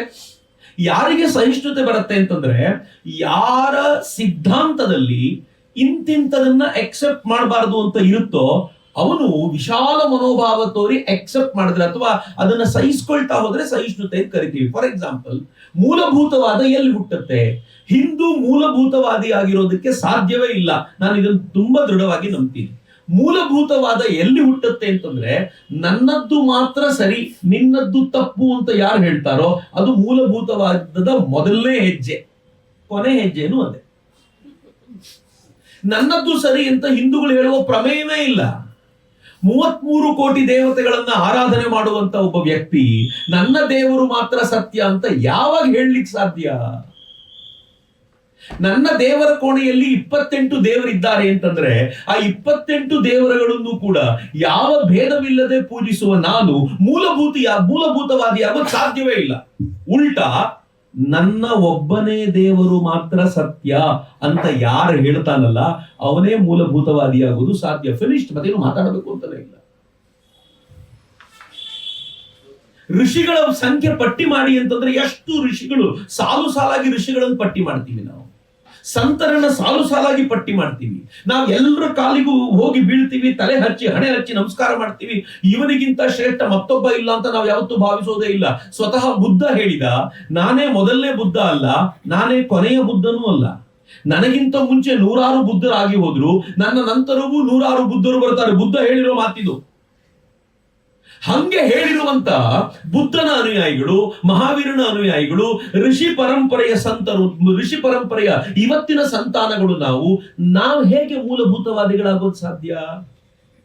ಅದರ ಬದಲು ನಾನೇ ಕೊನೆಯ ಪ್ರವಾದಿ, ನನ್ನ ನಂತರ ಮತ್ತಾರೂ ಬರ್ಲಿಕ್ಕೆ ಸಾಧ್ಯ ಇಲ್ಲ, ಈ ಹಿಂದೆ ಬಂದವರು ಯಾರು ಅಲ್ಲ, ಎಲ್ಲವನ್ನೂ ಸರಿ ಮಾಡ್ಲಿಕ್ಕೆ ನಾನು ಬಂದವನು, ದೇವರದು ಸಿಲೆಬಸ್ ಮುಗಿದೋಗಿದೆ, ಇಲ್ಲೇ ಎಂಡು, ನಾನೇ ಕೊನೆ ಅಂತ ಯಾರು ಹೇಳ್ತಾರೋ ಅವ್ರು ಮೂಲಭೂತವಾದಿಗಳಾಗ್ಬೋದು. ಸಿಂಪಲ್ ಆಗಿ ಇರ್ಬೇಕಾಗಿರೋ ಸಂಗತಿ ಇದು, ಇನ್ನೇನು ಪ್ರಶ್ನೆ ಇಲ್ಲ. ಸೆಕ್ಯುಲರ್ ವಾದ ನನಗೆ ಪಾಠ ಮಾಡ್ಲಿಕ್ಕೆ ಬಂದ್ರೆ ಕಪಾಳ ಕೊಡ್ತೀನಿ ನಾನು. ಯಾರು ಮೂಲಭೂತವಾದಿ? ಯಾರು ದೇವರು ಒಬ್ಬನೇ, ಪ್ರವಾದಿ ಒಬ್ಬನೇ ಅಂತ ಹೇಳೋದ್ರ ಜೊತೆಗೆ ಈ ಪುಸ್ತಕ ಮಾತ್ರ ಸತ್ಯ, ಈ ಪುಸ್ತಕ ಬಿಟ್ಟು ಬೇರೆ ಪುಸ್ತಕ ಓದೋನು ಮೋಸಗಾರ, ಅವನು ತಪ್ಪು ಮಾಡ್ತಾ ಇದ್ದಾನೆ, ಅವನು ಶಿರ್ಕ್ ಮಾಡ್ತಾ ಇದ್ದಾನೆ, ಅವನನ್ನು ಕೊಲ್ಲಬೇಕು ಅಂತ ಹೇಳಿದ್ರೆ ಅವನು ಮೂಲಭೂತವಾದಿ. ನಾನು ಹೆಂಗಿದ್ದೀನಿ ಗೊತ್ತಾ? ನೀವು ಸಿದ್ಧಾಂತ ಶಿಖಾಮಣಿ ಓದಿದ್ರು ನನ್ ಸಂತೋಷವೇ, ನೀವು ವಚನ ಸಾರ ಓದಿದ್ರು ಸಂತೋಷವೇ, ನೀವು ಅದ್ವೈತ ಗ್ರಂಥ ಓದಿದ್ರು ಖುಷಿಯೇ, ನೀವು ದ್ವೈತ ಗ್ರಂಥ ಓದಿದ್ರು ಖುಷಿಯೇ. ನಾನು ಬಹಳ ಬಾರಿ ಹೇಳ್ತೀನಿ, ನನ್ನ ಪರಂಪರೆ, ನಾನು ಬೇರೆಯೇ ಯಾವುದೋ ಪರಂಪರೆಯಿಂದ ಬಂದವನು, ಎಲ್ಲೋ ಒಂದು ಟಿವಿಯಲ್ಲಿ ಲಿಂಗ ಪೂಜೆ ಮಾಡೋದು ನೋಡಿ ಬಹಳ ಖುಷಿ ಪಟ್ಟೆ, ಎಷ್ಟು ಚೆನ್ನಾಗಿದೆಯಲ್ಲ ಅಂತ. ನಾನು ಲಿಂಗವನ್ನ ಧಾರಣೆ ಮಾಡ್ಕೊಂಡು ಬಂದ್ಬಿಟ್ಟೆ ಒಂದಿನ. ನಮ್ಮ ಮನೇಲಿ ನಮ್ಮಪ್ಪ ಹೊಡಿಬೇಕಿತ್ತು ನನಗೆ, ಅದ್ ಹೆಂಗ್ ಮಾಡ್ಕೊಂಡು ಬಂದ್ರಿ ಅಂತ. ನಮ್ಮಮ್ಮ ಏನ್ ಮಾಡಿದ್ರು ಗೊತ್ತಾ? ಈ ಲಿಂಗವನ್ನ ಕರಡಿಗೆ ಮಾಡಿಸ್ಕೊಡ್ತೀನಿ ಇರೋ, ನಿನಗೆ ಇಟ್ಕೊಂಡು ನೀನು ಇದನ್ನ ಪ್ರಾಕ್ಟೀಸ್ ಮಾಡು ಚೆನ್ನಾಗಿ, ಒಳ್ಳೇದು ಯಾವ್ದಾದ್ರು ಅಲ್ಟಿಮೇಟ್ಲಿ ಆ ಸ್ಪಿರಿಚುವಲ್ ಪಾತಲ್ಲಿ ಇರಬೇಕು ಅಷ್ಟೇ ನಾವು ಅನ್ನೋದು ಪರಂಪರೆ. ಅಂದ್ರೆ ಯಾವ ಪರಂಪರೆಯೊಂದಿಗೂ ಭೇದವೆಣಿಸದೇ ಇರುವಂತ ನಾನು ಅದು ಹೆಂಗ್ರಿ ಮೂಲಭೂತವಾದಿ ಆಗ್ಲಿಕ್ಕೆ ಸಾಧ್ಯ? ಇದು ಬೇಸಿಕ್ ಇರುವಂತ ಪ್ರಶ್ನೆ ಅಂತ. ಆದ್ರೆ ಇಲ್ಲಿರುವಂತ ಇವರೆಲ್ಲರೂ ಹೇಗಿದ್ದಾರೆ ಅಂತಂದ್ರೆ, ನಮಗೆ ಪ್ರತಿನಿತ್ಯ ಕೇಳಿಸ್ತಾರೆ. ಏನ್ ಕೇಳಿಸ್ತಾರೆ ಅಂತಂದ್ರೆ, ನಮ್ಮ ದೇವರೊಬ್ಬನೇ ಸತ್ಯ, ಉಳಿದವ್ರು ಯಾರೂ ಸತ್ಯ ಅಲ್ಲ ಅಂತ ನಮ್ ದೇವಸ್ಥಾನದ ಮುಂದೆಯೇ ಅಜಾನ್ ಕೂಗ್ಲಾಗುತ್ತೆ. ಅದಕ್ಕಾಗ್ಲೇ ಬೆಳಗ್ಗೆ ಜಾತ್ರೆಗೆ ಅಂತ ಒಂದು 5,000 ಜನ ಬಂದು ಸೇರಿರ್ತಾರೆ. ಜೋರಾಗಿ 4 ಕಡೆಯಿಂದ ಕೂಗ್ತಾರೆ, ನಮ್ ದೇವರು ಒಬ್ಬನೇ ಸತ್ಯ, ಇನ್ನೊಬ್ರು ಇಲ್ಲ ಅಂತ. ಇದನ್ನ ಕಳೆದ 1,000 ವರ್ಷಗಳಿಂದ ಸಹಿಸಿಕೊಂಡು ಒಪ್ಪಿಕೊಂಡು ಬಂದಿದ್ದಲ್ದೆ, ಹೌದಪ್ಪ ನಿಮ್ಮ ತತ್ವ ಹಾಗಿದೆ, ನೀವು ಹೇಳ್ಕೊಳ್ಳಿ ಪರವಾಗಿಲ್ಲ ಅಂತ ಎಕ್ಸೆಪ್ಟ್ ಮಾಡುವಂತ ಮಾರ್ಗ ಇದೆಯಲ್ಲ, ನನಗೆ ನೀವು ಸೆಕ್ಯುಲರ್ ವಾದ ಅಂದ್ರೆ ಏನು ಅಂತ ಹೇಳ್ಕೊಡಲ್ಲ. ಇಂಟ್ರೆಸ್ಟಿಂಗ್ ಇದೆ ಅಂತ. ಆದ್ರೆ ಈ ದೇಶದ ಮೇಲೆ ಇಷ್ಟೆಲ್ಲ ವಿಸ್ತಾರವಾಗಿರೋ ನನ್ಗೆ ಅನೇಕ ಪ್ರಶ್ನೆಗಳಿವೆ. ನಾನಿವತ್ತು ಪ್ರಶ್ನೆಗಳು ನಿಮ್ ಮುಂದೆ ಇಡ್ತೀನಿ. ಈ ಪ್ರಶ್ನೆಗಳಿಗೆ ಉತ್ತರ ಪುಸ್ತಕದಲ್ಲಿ ಸಿಗಲ್ಲ, ಪುಸ್ತಕ ಇನ್ನಷ್ಟು ಪ್ರಶ್ನೆ ಹುಟ್ಟಾಕುತ್ತೆ. ಉತ್ತರ ನಾನು ನೀವು ಹುಡುಕೋಬೇಕು. ಆಕ್ರಮಣಗಳ ಮೇಲೆ ಆಕ್ರಮಣ ಆಯ್ತು, ನನಗೆ ಉತ್ತರ ಕೊಡಿ ನೀವೆಲ್ಲರೂ. ಮೊದಲನೇ ಬಾರಿಗೆ ಮೊಹಮ್ಮದ್ ಬಿನ್ ಕಾಸಿಂ ಆಕ್ರಮಣ ಮಾಡ್ತಾನೆ, ಪ್ರಾಬಬ್ಲಿ ಕ್ರಿಸ್ತ ಶಕ 7-8ನೇ ಶತಮಾನದ ವೇಳೆಗೆ ಆಕ್ರಮಣ ಮಾಡ್ತಾನೆ. ಅದಕ್ಕಿಂತ ಮುಂಚೆ 6 ಆಕ್ರಮಣಗಳು, ಹಜಾಜ್ ಮತ್ತು ಅವನ ಹಿಂದಿನ ಪೀಳಿಗೆಯ 6 ಆಕ್ರಮಣಗಳಲ್ಲಿ ಭಾರತ ಅವರನ್ನ ಸೋಲಿಸುತ್ತೆ. ಈ 7ನೇ ಆಕ್ರಮಣದಲ್ಲಿ ಇವನ್ ನಮ್ಮ ಮೇಲೆ ಆಕ್ರಮಣ ಮಾಡ್ತಾನೆ, ಮೂಲಸ್ಥಾನದಲ್ಲಿರುವಂತಹ ಮಂದಿರವನ್ನ ಧ್ವಂಸಗೊಳಿಸ್ತಾನೆ. ಅಲ್ಲಿ ಮಂದಿರ ಯಾವ್ದಿತ್ತು ಅಂತ ನಮ್ಗೆ ಗೊತ್ತಿಲ್ಲ ಈಗ. ಅದು ಸೂರ್ಯದೇವನ ಮಂದಿರ. ಮಥುರಾದ ಕೃಷ್ಣ ಮಂದಿರ ಹೇಗೋ, ಅಯೋಧ್ಯೆಯ ರಾಮ ಮಂದಿರ ಹೇಗೋ, ಕಾಶಿಯ ವಿಶ್ವನಾಥ ಹೇಗೋ, ಸೋಮನಾಥ ಮಂದಿರದ ಜ್ಯೋತಿರ್ಲಿಂಗ ಹೇಗೋ, ಹಾಗೆಯೇ ಅತ್ಯಂತ ಶ್ರೇಷ್ಠವಾಗಿರುವಂತಹ ಸೂರ್ಯದೇವನ ಮಂದಿರ ಮೂಲ ಸ್ಥಾನದಲ್ಲಿತ್ತು. ಅದರ ಮೇಲೆ ಆಕ್ರಮಣ ಮಾಡಿದ. ಆ ಆಕ್ರಮಣಕ್ಕೆ ಯಾರೋ ಒಬ್ರು ಮಾಡಿದ ಮೋಸದ ಕಾರಣವಾಯಿತು. 6 ದಿನಗಳ ಕಾಲ ದೇವಸ್ಥಾನದ ಒಳಗೆ ಎಂಟ್ರಿ ಮಾಡ್ಲಿಕ್ಕಾಗದೆ ಇದ್ದ ಆತ ಫೈನಲಿ ಎಂಟರ್ ಮಾಡಿದ. ಸಾವಿರಾರು ಜನರನ್ನ ಮಸಾಕರ್ ಮಾಡಿದ, ನಾಶ ಮಾಡಿದ, ಧ್ವಂಸಗೊಳಿಸಿದ. ಅದ್ಭುತವಾಗಿರುವಂತಹ ಮೂರ್ತಿಯನ್ನು ಉಳಿಸಿದ. ಅಲ್ಲಿಂದ ದೊಡ್ಡ ಮೊತ್ತದ ಸಂಪತ್ತನ್ನು ತೆಗೆದುಕೊಂಡ ಬರೀತಾರ ಅವರು ಉಲ್ಲೇಖವನ್ನು ತೆಗೆದುಕೊಂಡು 8 ಅಡಿ ಉದ್ದದ 10 ಅಡಿ ಅಗಲದ ಒಂದು ಕೋಣೆಯ ತುಂಬ ಚಿನ್ನ ತುಂಬಿಕೊಂಡಿತ್ತು ಅಂತ. ಅವಷ್ಟನ್ನು ತುಂಬಿಸ್ಕೊಂಡ ದೇಶಕ್ಕೆ ತೆಗೆದುಕೊಂಡು ಹೋದ. 6 ಎಕ್ಸ್ಪೆಡಿಷನ್ಗಳಲ್ಲಿ ಅಥವಾ 6 ಆಕ್ರಮಣಗಳಲ್ಲಿ ಎಷ್ಟು ಖರ್ಚು ಮಾಡಿದ್ರೋ ಅದಕ್ಕಿಂತ 2 ಪಟ್ಟು ಜಾಸ್ತಿ ಹಣ ಅವನಿಗೆ ಒಂದೇ ಎಕ್ಸ್ಪೆಡಿಷನ್ ಅಲ್ಲಿ ಸಿಕ್ತು ಅಂತ. ತನ್ನ ದೇಶಕ್ಕೆ ತೆಗೆದುಕೊಂಡು ಹೋದ. ನೆಕ್ಸ್ಟ್ ಪಾರ್ಟ್ ಬಹಳ ಚೆನ್ನಾಗಿದೆ. ದೇವರನ್ನು ಉಳಿಸಿದ. ಯಾಕಿರ್ಬೋದು? ನಾವು ಮತ್ತೋಗ್ ದುಡ್ಡು ಸುರಿತೀವಲ್ಲ ಅಂತ, ನಾವು ಮತ್ತೋಗ್ ಚಿನ್ನ ಹಾಕ್ತಿವಲ್ಲ, ಮುಂದಿನ ಸಲಕ್ಕೆ ಮತ್ತೆ ಬರ್ಬೋದು ಅಂತ ಬಹಳ ಚೆನ್ನಾಗಿ ಹೇಳ್ತಾರೆ. ನನ್ಗೆ ಬಹಳ ಇಷ್ಟ ಆಯ್ತು ಅದರಲ್ಲಿ. ಈ ಅಶ್ರಫ್ಗಳು ಅಂತ ಯಾರು ಕರೀತಾರೋ, ಯಾರು ತಮ್ಮಂತಾವು ದೇವರ ಆರಾಧನೆ ಮಾಡೋದಿಲ್ಲ, ಅಲ್ಲಾಹನು ಬಿಟ್ಟರೆ ಬೇರೆಯವರನ್ನ ಪೂಜಿಸೋದಿಲ್ಲ ಅಂತ ಹೇಳ್ತೀವೋ, ಈ ಅಶ್ರಫ್ರ ಸಂತಾನಗಳು ಫೈನಲಿ ಎಲ್ಲಿವರೆಗೂ ಬಂದು ಅಂತಂದ್ರೆ, ಜಯಪಾಲ ಆಕ್ರಮಣ ಮಾಡಬೇಕು ಅಂತ ಬಂದು ಆಕ್ರಮಣ ಮಾಡಿ ಅವರನ್ನು ಸೋಲಿಸುವ ಸ್ಥಿತಿ ಬಂದಿದ್ದಾಗ ಈ ಮೂಲ ಸ್ಥಾನದಲ್ಲಿರುವಂತ ಆ ದೇವರನ್ನ, ಸೂರ್ಯನ ವಿಗ್ರಹವನ್ನು ತಗೊಂಡು ಅಡ್ಡ ಹಿಡ್ಕೊಂಡು ನಿಂತ್ಕೊಳ್ಳೋದಂತೆ. ನೀವೇನಾದ್ರೂ ನಮ್ಮ ಮೇಲೆ ಈಗ ಆಕ್ರಮಣ ಮಾಡಿದ್ರೆ ನಾವು ಈ ಮೂರ್ತಿಯನ್ನ ನಾಶ ಮಾಡ್ಬಿಡ್ತೀವಿ. ಜೈಪಾಲ ಅಯ್ಯೋ ಮೂರ್ತಿಗೆ ಮಾತ್ರ ಏನು ಮಾಡಬೇಡಿ, ಅದು ನಮ್ಮೆಲ್ಲರ ಆರಾಧ್ಯ ದೈವ, ದಯವಿಟ್ಟು ಏನು ಮಾಡಬೇಡಿ ಅಂತ ಅಲ್ಲಿಂದ ವಾಪಸ್ ಹೋಗ್ತೀನಿ. ಏನ್ ಹೇಳದ್ ನಾನು ಇದನ್ನ? ನಂಗೆ ಅರ್ಥ ಆಗದ ಪ್ರಶ್ನೆಗಳು ನಾನು ಅದಕ್ಕೆ ಹೇಳೋದು. ಏನ್ ಹೇಳೋದು ಇದನ್ನ? ಆ ಕಡೆ ಮೊಹಮ್ಮದ್ ಬಿನ್ ಕಾಸಿಂ ಯಾವಾಗ ಒಂದು ದಾಳಿಯ ದಾರಿಯನ್ನು ತೋರಿಸಿಕೊಟ್ನೋ, ಅದ್ರ ಹಿಂದೆ ಸುಲಭ ಇರಲಿಲ್ಲ ಮಿತ್ರರೇ. ಅದಾದ ಮುಂದಿನ 300 ವರ್ಷಗಳ ಕಾಲ, ಹೆಚ್ಚು ಕಡಿಮೆ 350 ವರ್ಷಗಳ ಕಾಲ ಭಾರತದೊಳಕ್ಕೆ ಕಾಲಿಡ್ಲಿಕ್ಕೆ ಈ ಮುಸಲ್ರಿಗೆ ಆಗಲಿಲ್ಲ. ಅಷ್ಟು ಕಾಲ ಭಾರತವನ್ನ ಕಾಪಾಡ್ಕೊಂಡಿದ್ದೀವಿ, ನಮ್ಗೆ ಗೊತ್ತಿಲ್ಲ ಅಷ್ಟೇ. ಮೊಹಮ್ಮದ್ ಬಿನ್ ಕಾಸಿಂನ ನಂತರ ಏಕಾಏಕಿ ಮೊಹಮ್ಮದ್ ಗಜ್ನಿ ಗೋರಿಯರ ದಾಳಿ ಆಯ್ತು ಅಂತ ನಾವು ಹೇಳಿದ್ರೆ, ಏಕಾಏಕಿ ದಾಳಿ ಆಗ್ಲಿಲ್ಲ. ಅದರ ನಡುವೆ 3 ಶತಮಾನಗಳ ಡಿಫರೆನ್ಸ್ ಇದೆ. ಆ 3 ಶತಮಾನಗಳನ್ನ ಹೇಗೆ ಕಾಪಾಡ್ಕೊಂಡ್ವಿ ನಾವು? ಹೇಗೆ ಉಳಿತು? ಹೇಗೆ ಅವರ ಆಕ್ರಮಣವನ್ನು ತಡಿಲಿಕ್ಕೆ ಸಾಧ್ಯ ಆಯಿತು? ಸ್ವಲ್ಪ ಅಧ್ಯಯನ ತೀವ್ರಗೊಳ್ಳಬೇಕಾಗಿರೋದು ಈ ಜಾಗದಲ್ಲಿದೆ. ಆದ್ರೆ ಘಜನಿ ಗೋರಿಯರ ಆಕ್ರಮಣ ಮಾಡಿದಾಗ ಈ ದೇಶದ ದೇವಸ್ಥಾನಗಳನ್ನು ಧ್ವಂಸಗೊಳಿಸಿದ್ರು. ನಾನು RS ಶರ್ಮಾರ್ ಓದಿದ್ದೀನಿ, ನಾನು DN ಝಾ ಬರೆದಿರುವಂತದ್ದು ಓದಿದ್ದೀನಿ. Of course Romila Thapar, the famous historian, ಯಾರು ಹೇಳ್ತಾರಲ್ಲ ಧರ್ಮರಾಯನಿಗೆ ಇನ್ಸ್ಪೈರ್ ಮಾಡಿದ್ದು ಮಹಾತ್ಮ ಗಾಂಧೀಜಿ ಅಂತನೋ ಆ ಥರದ್ದೇನೋ ಹೇಳೋದು ನಾನು ಕೇಳಿದ್ದೆ ಒಂದ್ಸಲ. ಧರ್ಮರಾಯನಿಗೆ ಇನ್ಸ್ಪೈರ್ ಮಾಡಿದ್ದು ಅಂತ. ಸೊ ಹೀಗೆಲ್ಲ ಕೇಳುವಾಗ ನನಗೆ ಅವರನ್ನೆಲ್ಲ ಓದುವಾಗ ಏನಂತ ಹೇಳ್ತಾರ ಗೊತ್ತಾ, ಅವರು ಆಕ್ರಮಣಕಾರನಾಗಿ ಬಂದಿದ್ದ ಘಜನಿ ಗೋರಿಯರು ಅವರು ಇಸ್ಲಾಮಿನ ಪ್ರಭಾವದಿಂದ ಒಳಗಾಗಿ ಬಂದದ್ದವರಲ್ಲ, ಅವರು ಲೂಟಿಕೋರರಾಗಿದ್ರು. ಇವರೆಲ್ಲ ಸಂಪತ್ತನ್ನು ತೆಗೆದುಕೊಂಡು ಹೋಗಿ ದೇವಸ್ಥಾನದಲ್ಲಿ ಇಡ್ತಾ ಇದ್ರು, ಅದಕ್ಕೆ ದೇವಸ್ಥಾನವನ್ನ ಲೂಟಿ ಮಾಡ್ಕೊಂಡು ಹೋಗ್ತಾ ಇದ್ರು ಅಂತ ಹೇಳ್ತಾರೆ. ಬಟ್ ವಾಸ್ತವವಾಗಿ ಹಂಗಿಲ್ಲ. ವಾಸ್ತವ ಏನು ಅಂತಂದ್ರೆ, ಆಕ್ರಮಣಕಾರಿಗಳಾಗಿ ಬಂದಂತ ಪ್ರತಿಯೊಬ್ಬ ಮುಸಲ್ಮಾನನು ತನ್ನನ್ನ ತಾನು ಬುತ್ ಶಿಕನ್ ಅಂತ ಕರೆಸ್ಕೊಳ್ಳಿಕ್ಕೆ ಇಷ್ಟಪಡ್ತಿದ್ದ. 2 ಪದ ಇದೆ. ಈ ಪದಗಳನ್ನ ತಿಳ್ಕೊಂಡ್ರೆ ಮಾತ್ರ ನಮ್ಗೆ ಅವ್ರನ್ನ ಅರ್ಥ ಮಾಡ್ಕೊಳ್ಳಿಕ್ ಸಾಧ್ಯ. ಇಲ್ಲದೆ ಹೋದ್ರೆ ನಾವು ನಮ್ಮ ರೆಗ್ಯುಲರ್ ವರ್ಡ್ಸ್ ಇಂದ ಇವ್ರನ್ನ ತಿಳ್ಕೊಳ್ಳಿಕ್ ಆಗೋದಿಲ್ಲ. ಬುತ್ ಶಿಕನ್ ಮತ್ತು ಬುತ್ ಪರಸ್ತ್ ಅಂತ 2 ಪದ. ಅವರು ಹಿಂದೂಗಳನ್ನ ಬುತ್ ಪರಸ್ತುಗಳು ಅಂತ ಕರೀತಾರೆ. ಬುತ್ ಪರಸ್ತುಗಳು ಅಂತಂದ್ರೆ ಯಾರು ಮೂರ್ತಿ ಪೂಜೆ ಮಾಡ್ತಾರೋ ಬುತ್ ಪರಸ್ತಿ. ಆದ್ರೆ ಯಾರು ಅದನ್ನ ಭಂಜಿಸ್ತಾರೋ ಅವರು ಬುತ್ ಶಿಕನ್ ಅಂತ. ಅವನು ಈ ದೇವಸ್ಥಾನಗಳನ್ನ ಧ್ವಂಸ ಮಾಡ್ತಾ ಬಂದಲ್ಲ, ದಾರಿಯುದ್ದಕ್ಕೂ ಕಂಡ ದೇವಸ್ಥಾನಗಳನ್ನ, ದೇವರ ಮೂರ್ತಿಗಳನ್ನ ಭಂಜಿಸ್ತಾ ಬಂದ. ಹಾಗೆ ಭಂಜಿಸಿದ ನಂತರ ಗುಜರಾತಿನ ಸೋಮನಾಥದ ಬಳಿಯಲ್ಲಿದ್ದವ್ರು ಹೇಳ್ತಿದ್ರು, ಆ ಎಲ್ಲ ದೇವಸ್ಥಾನಗಳನ್ನು ಮುಗಿಸಿದ, ಸೋಮನಾಥನ ಮುಟ್ಲಿ ನೋಡೇ ಬಿಡ್ತೀವಿ. ಸೋಮನಾಥ ಜ್ಯೋತಿರ್ಲಿಂಗ, ಇದನ್ನು ಮುಟ್ಟೋದಷ್ಟು ಸುಲಭ ಅಲ್ಲ ಅಂತ ಅವನಿಗದು ಕಾಡ್ತಾ ಇತ್ತು. ಎಲ್ಲರೂ ಹೇಳ್ತಿದ್ರು ಸೋಮನಾಥ ಅತ್ಯಂತ ಸಿರಿವಂತ ಜಾಗ ಅಂತ. ಹೀಗಾಗಿ ಎಲ್ಲವನ್ನೂ ಧ್ವಂಸ ಮಾಡಿ ಬಂದ ಅವನು ತನ್ನ 16ನೇ ದಾಳಿಯಲ್ಲಿ ಸೋಮನಾಥಕ್ಕೆ ಬಂದು ಅಟ್ಯಾಕ್ ಮಾಡ್ತಾನೆ. 50,000 ಜನ ಭಕ್ತರು ದೇವಸ್ಥಾನದ ಒಳಗೆ. ಅಟ್ಯಾಕ್ ಹೇಗಿತ್ತು ಅಂತಂದ್ರೆ, ಅವನು ತುಂಬಾ ಅದನ್ನ ಭೇದಿಸ್ಲಿಕ್ಕೆ ಪ್ರಯತ್ನ ಪಟ್ಟು ಫೈನಲಿ ಭೇದಿಸಿ ಒಳಗೆ ನುಗ್ಗಿದಾಗ ಆ ಜನ ಸಂಧಾನ ಮಾಡ್ಕೊಳ್ಳಿಕ್ ಬರ್ತಾರೆ. ದೇವರ ಮೂರ್ತಿಗೆ ಏನು ಮಾಡಬೇಡ, ಇದ್ದ ಸಂಪತ್ತನ್ನೆಲ್ಲ ನೀನ್ ಕೊಡ್ತೀವಿ, ಎಲ್ಲೆಲ್ಲಿದ್ಯೋ ಹುಡುಕಿ ಕೊಡ್ತೀವಿ, ಆದ್ರೆ ದೇವರ ಮೂರ್ತಿಗೆ ಏನು ಮಾಡಬೇಡ ಅಂತ ಅವನು ಏನ್ ಮಾಡ್ತಾನೆ ಗೊತ್ತಾ? ಬಾಗಿಲು ತೆಗೆಯುವವರೆಗೂ ಈ ಸಂಧಾನಕ್ಕೆ ಒಪ್ಪಿಕೊಂಡು ಬಾಗಿಲು ತೆಗೆದ ನಂತರ ಅವರೆಲ್ಲರನ್ನು ಕೊಂದು 50,000 ಜನರ ರಕ್ತ ಹರಿಸ್ತಾನೆ. ಆ ದೇವರನ್ನ ಕೊಂಡೋಗ್ತಾನೆ. ಇಲ್ಲಿ ಬರೋದು ಪ್ರಶ್ನೆ, ಆ ದೇವರ ಮೂರ್ತಿಯನ್ನ, ವಿಗ್ರಹವನ್ನ ಪುಡಿಗೈದು ಅದರ ಪುಡಿಯನ್ನ ತನ್ನ ದೇಶಕ್ಕೆ ತೆಗೆದುಕೊಂಡು ಹೋಗಿ ತಾನು ಸಿಂಹಾಸನ ಏರುವಂತ ಮೆಟ್ಟಿಲಿಗೆ ಅದನ್ನು ಹಾಕೋತಾನೆ. ಇದು ದ್ವೇಷ ಅಲ್ಲದೆ ಮತ್ತೇನಲ್ಲ ರೀ. ನೀವು ಇದನ್ನ ದ್ವೇಷ ಅಂತಾನೆ ಗುರುತಿಸಬೇಕು. ಮತ್ತೆ ಇವತ್ತಿಗೂ ಕೂಡ ಆ ದ್ವೇಷ ಏನಿದೆಯಲ್ಲ, ಅದು ಮೊಹಮ್ಮದ್ ಗೋರಿಯ ಸಂತಾನಗಳೇ. ಆ ಸಂತಾನ, ಆ ರಕ್ತ ಏನ್ ಹರಿತಾ ಇದೆಯಲ್ಲ, ಅದು ಇವತ್ತಿಗೂ ದ್ವೇಷವಾಗಿ ಕಾಡ್ತಾ ಇದೆ ಅಷ್ಟೇ. ಅತ್ಯಂತ ಸುಲಭಕ್ಕೆ ಒಬ್ಬ ಮುಸಲ್ಮಾನನ್ನ ಭಡಕಾಯಿಸಬಹುದು, ಒಬ್ಬ ಹಿಂದುವನ್ನ ಭಡಕಾಯಿಸೋದು ಸುಲಭ ಇಲ್ಲ. ಇಷ್ಟು ಹಿಂದುತ್ವದ ರೈಟ್ ವಿಂಗರ್ಗಳು ಇಷ್ಟು ಮಾತನಾಡಿದಾಗ್ಲೂ ಕೂಡ, ಇಷ್ಟು ಲವ್ ಜಿಹಾದ್ ಆಗತ್ತೆ ಅಂತ ಹೇಳಿದ್ರು ಕೂಡ, ನಮ್ಮ ಹೆಣ್ಮಕ್ಳು ಇವತ್ತು ಮುಸಲ್ಮಾನ್ ಹುಡುಗರ ಜೊತೆ ಓಡೋದು ನಿಂತಿಲ್ಲ. ಅಂದ್ರೆ ಭಡಕಾಯಿಸೋದು ಸುಲಭ ಇಲ್ಲ ಅಂತ. ಅವ್ರು ಏನಾದ್ರು ಹೇಳಿದ್ರೆ ಇದು ಸುಳ್ಳು ಅಂತ ಮೊದಲು ಶುರು ಮಾಡ್ತಾರೆ. ನನ್ನ ಅಬ್ದುಲ್ಲಾ ಹಂಗಿಲ್ಲ ಅಂತಾನೆ ಶುರು ಮಾಡ್ತಾರೆ. ಅವ್ರ ಅಬ್ದುಲ್ಲಾ ಬೇರೆನೆ ಅನ್ನುವಂತ ಭಾವನೆ ಅವರಿಗೆ ಪ್ರತಿ ಬಾರಿಯೂ. ಕೇರಳ ಸ್ಟೋರಿ 1, ಕೇರಳ ಸ್ಟೋರಿ 2 ಎಷ್ಟೇ ನೋಡಿ. ಹುಬ್ಬಳ್ಳಿಯಲ್ಲಿ ನೇಹಾದ ಮರ್ಡರ್ ಆಯ್ತು, ಹಾಡು ಹಗಲೇ ಮರ್ಡರ್ ಆಯ್ತು. ಮರ್ಡರ್ ಆದ ನಂತರ ಇವತ್ತಿಗೂ ಕೂಡ ಹುಬ್ಬಳ್ಳಿಗೆ ಹೋದ್ರೆ ಕಾರ್ಯಕರ್ತರು, ನೀವು ಯಾವತ್ತಾದ್ರೂ ಹೋಗಿ, ನಂಗೆ ತಲೆ ಕೆಟ್ಟು ಹೋಗ್ಬಿಟ್ಟಿದೆ ಹುಬ್ಬಳ್ಳಿಗೆ ಹೋಗ್ಲಿಕ್ಕೆ, ಯಾವತ್ತೋದ್ರೂ ಕಾರ್ಯಕರ್ತರು ತಲೆ ಮೇಲೆ ಕೈ ಹೊತ್ಕೊಂಡು ಕೂತ್ಕೊಂಡಿರ್ತಾರೆ. ಮತ್ತೆರಡು ಕೇಸ್ ಬಂದಿದೆ, ಆ ಹುಡುಗಿಗೆ ಹೇಳಿದ್ರೆ ಅರ್ಥ ಆಗೋದಿಲ್ಲ ಅಂತ. ನನಗನ್ಸೋದು ನೀವು ಬಡಕಾಯಿಸೋದು ಸುಲಭ ಅಲ್ಲ, ಆದ್ರೆ ಒಬ್ಬ ಮುಸ್ಲಿಂ ಹುಡುಗಿನ ಬಡಕಾಯಿಸೋದು ಕಷ್ಟನೇ ಇಲ್ಲ. ಒಬ್ಬ ಸಾಮಾನ್ಯ ಮುಸ್ಲಿಂ ತರುಣನನ್ನ ಭಡಕಾಯಿಸೋದು ಕಷ್ಟ ಇಲ್ಲ ಅಂತ 2 ವಿಡಿಯೋ ತೋರಿಸಿದ್ರೆ ಸಾಕು. ಪ್ರಮೋದ್ ಮುತಾಲಿಕರ ಚಕ್ರವರ್ತಿ ಸೂಲಿಬೆಲೆಯ 1 ವಿಡಿಯೋ ತೋರಿಸಿದ್ರೆ ಸಾಕು. ಓ ಹಿಂಗ್ ಅಂದ್ಬಿಟ್ರ, ಇಗೋಳಿ ನಾವು ಹಂಗ್ ಮಾಡ್ತೀವಿ. ಆಶ್ಚರ್ಯ ಅನ್ಸುತ್ತೆ ನನಗೆ.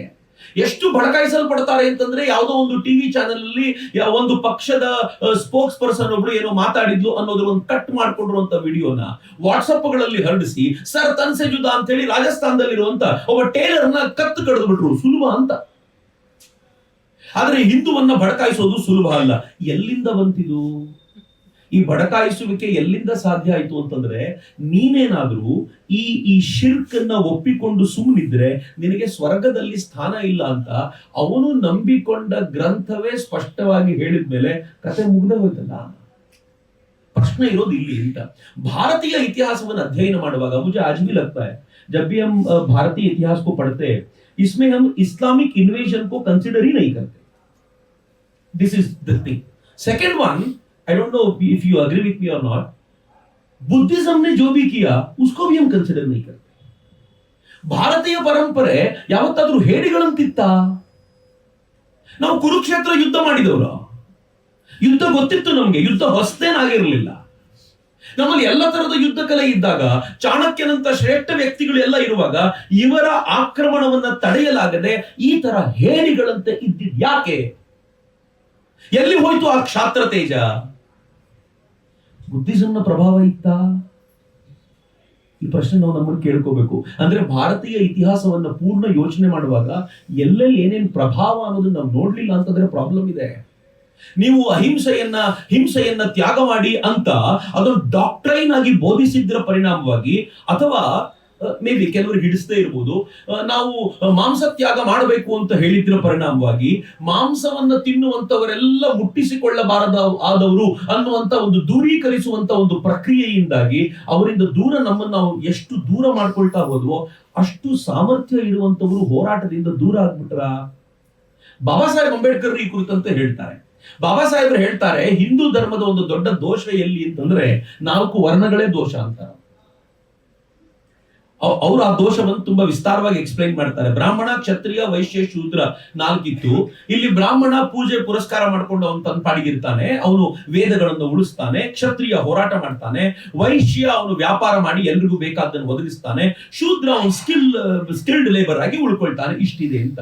ಬಟ್ ಬಾಬಾ ಸಾಹೇಬರು ಹೇಳ್ತಾರೆ ಇದರ ದೊಡ್ಡ ಪ್ರಾಬ್ಲಮ್ ಏನು ಅಂತಂದ್ರೆ ಇದೊಂದು 4 ಸ್ಟೋರಿ ಬಿಲ್ಡಿಂಗ್ ಇದ್ದಂತೆ, 4 ಅಂತಸ್ತಿನ ಮನೆ. ಅದರ ಪ್ರಾಬ್ಲಮ್ ಏನು ಅಂದ್ರೆ 4 ಅಂತಸ್ತು ಒಂದಕ್ಕೊಂದು ಕನೆಕ್ಟೆಡ್ ಇಲ್ಲ. ಮೇಲಿನ ಅಂತಸ್ತಲ್ಲಿ ಬ್ರಾಹ್ಮಣ ಇದ್ರೆ ಇನ್ ಕೆಳಗೆ ಬರೋಂಗಿಲ್ಲ, ಅವನು ಕೆಳಗಿನ ಅಂತಸ್ತು ಶೂದ್ರ ಇದ್ರೆ ಅವ್ನು ಮೇಲಕ್ಕೆ ಹೋಗೋಂಗಿಲ್ಲ. ಇದು ದೊಡ್ಡ ಪ್ರಾಬ್ಲಮ್ ಆಗ್ಬಿಡ್ತು ಅಂತ. ಆಮೇಲೆ ಅವ್ರು ಹೇಳ್ತಾರೆ ಈ ದೇಶದಲ್ಲಿ ನಿಜವಾದ ಹೋರಾಟಗಾರರು ಅಂತ ಯಾರಾದ್ರೂ ಇದ್ರೆ, ಆನ್ ಗ್ರೌಂಡ್ ಇವ್ರ ಜೊತೆ ಕಾದಾಡಬಲ್ಲಂತ ಸಾಮರ್ಥ್ಯ ಇದ್ದವ್ರು ಇದ್ರೆ ಅದು ಶೂದ್ರರು. ಆದರೆ ದುರದೃಷ್ಟಕರ ಸಂಗತಿ ಏನು ಅಂತಂದ್ರೆ ಈ ದೇಶದಲ್ಲಿ ಎಲ್ಲಿಂದ ಶುರುವಾಯ್ತು ಅನ್ನೋದು ಬಾಬಾ ಸಾಹೇಬ್ ಹೇಳ್ತಾರೆ, ಬಟ್ ನನಗೆ ಇನ್ನೂ ಅದು ಕನ್ವಿನ್ಸಿಂಗ್ ಅಲ್ಲ.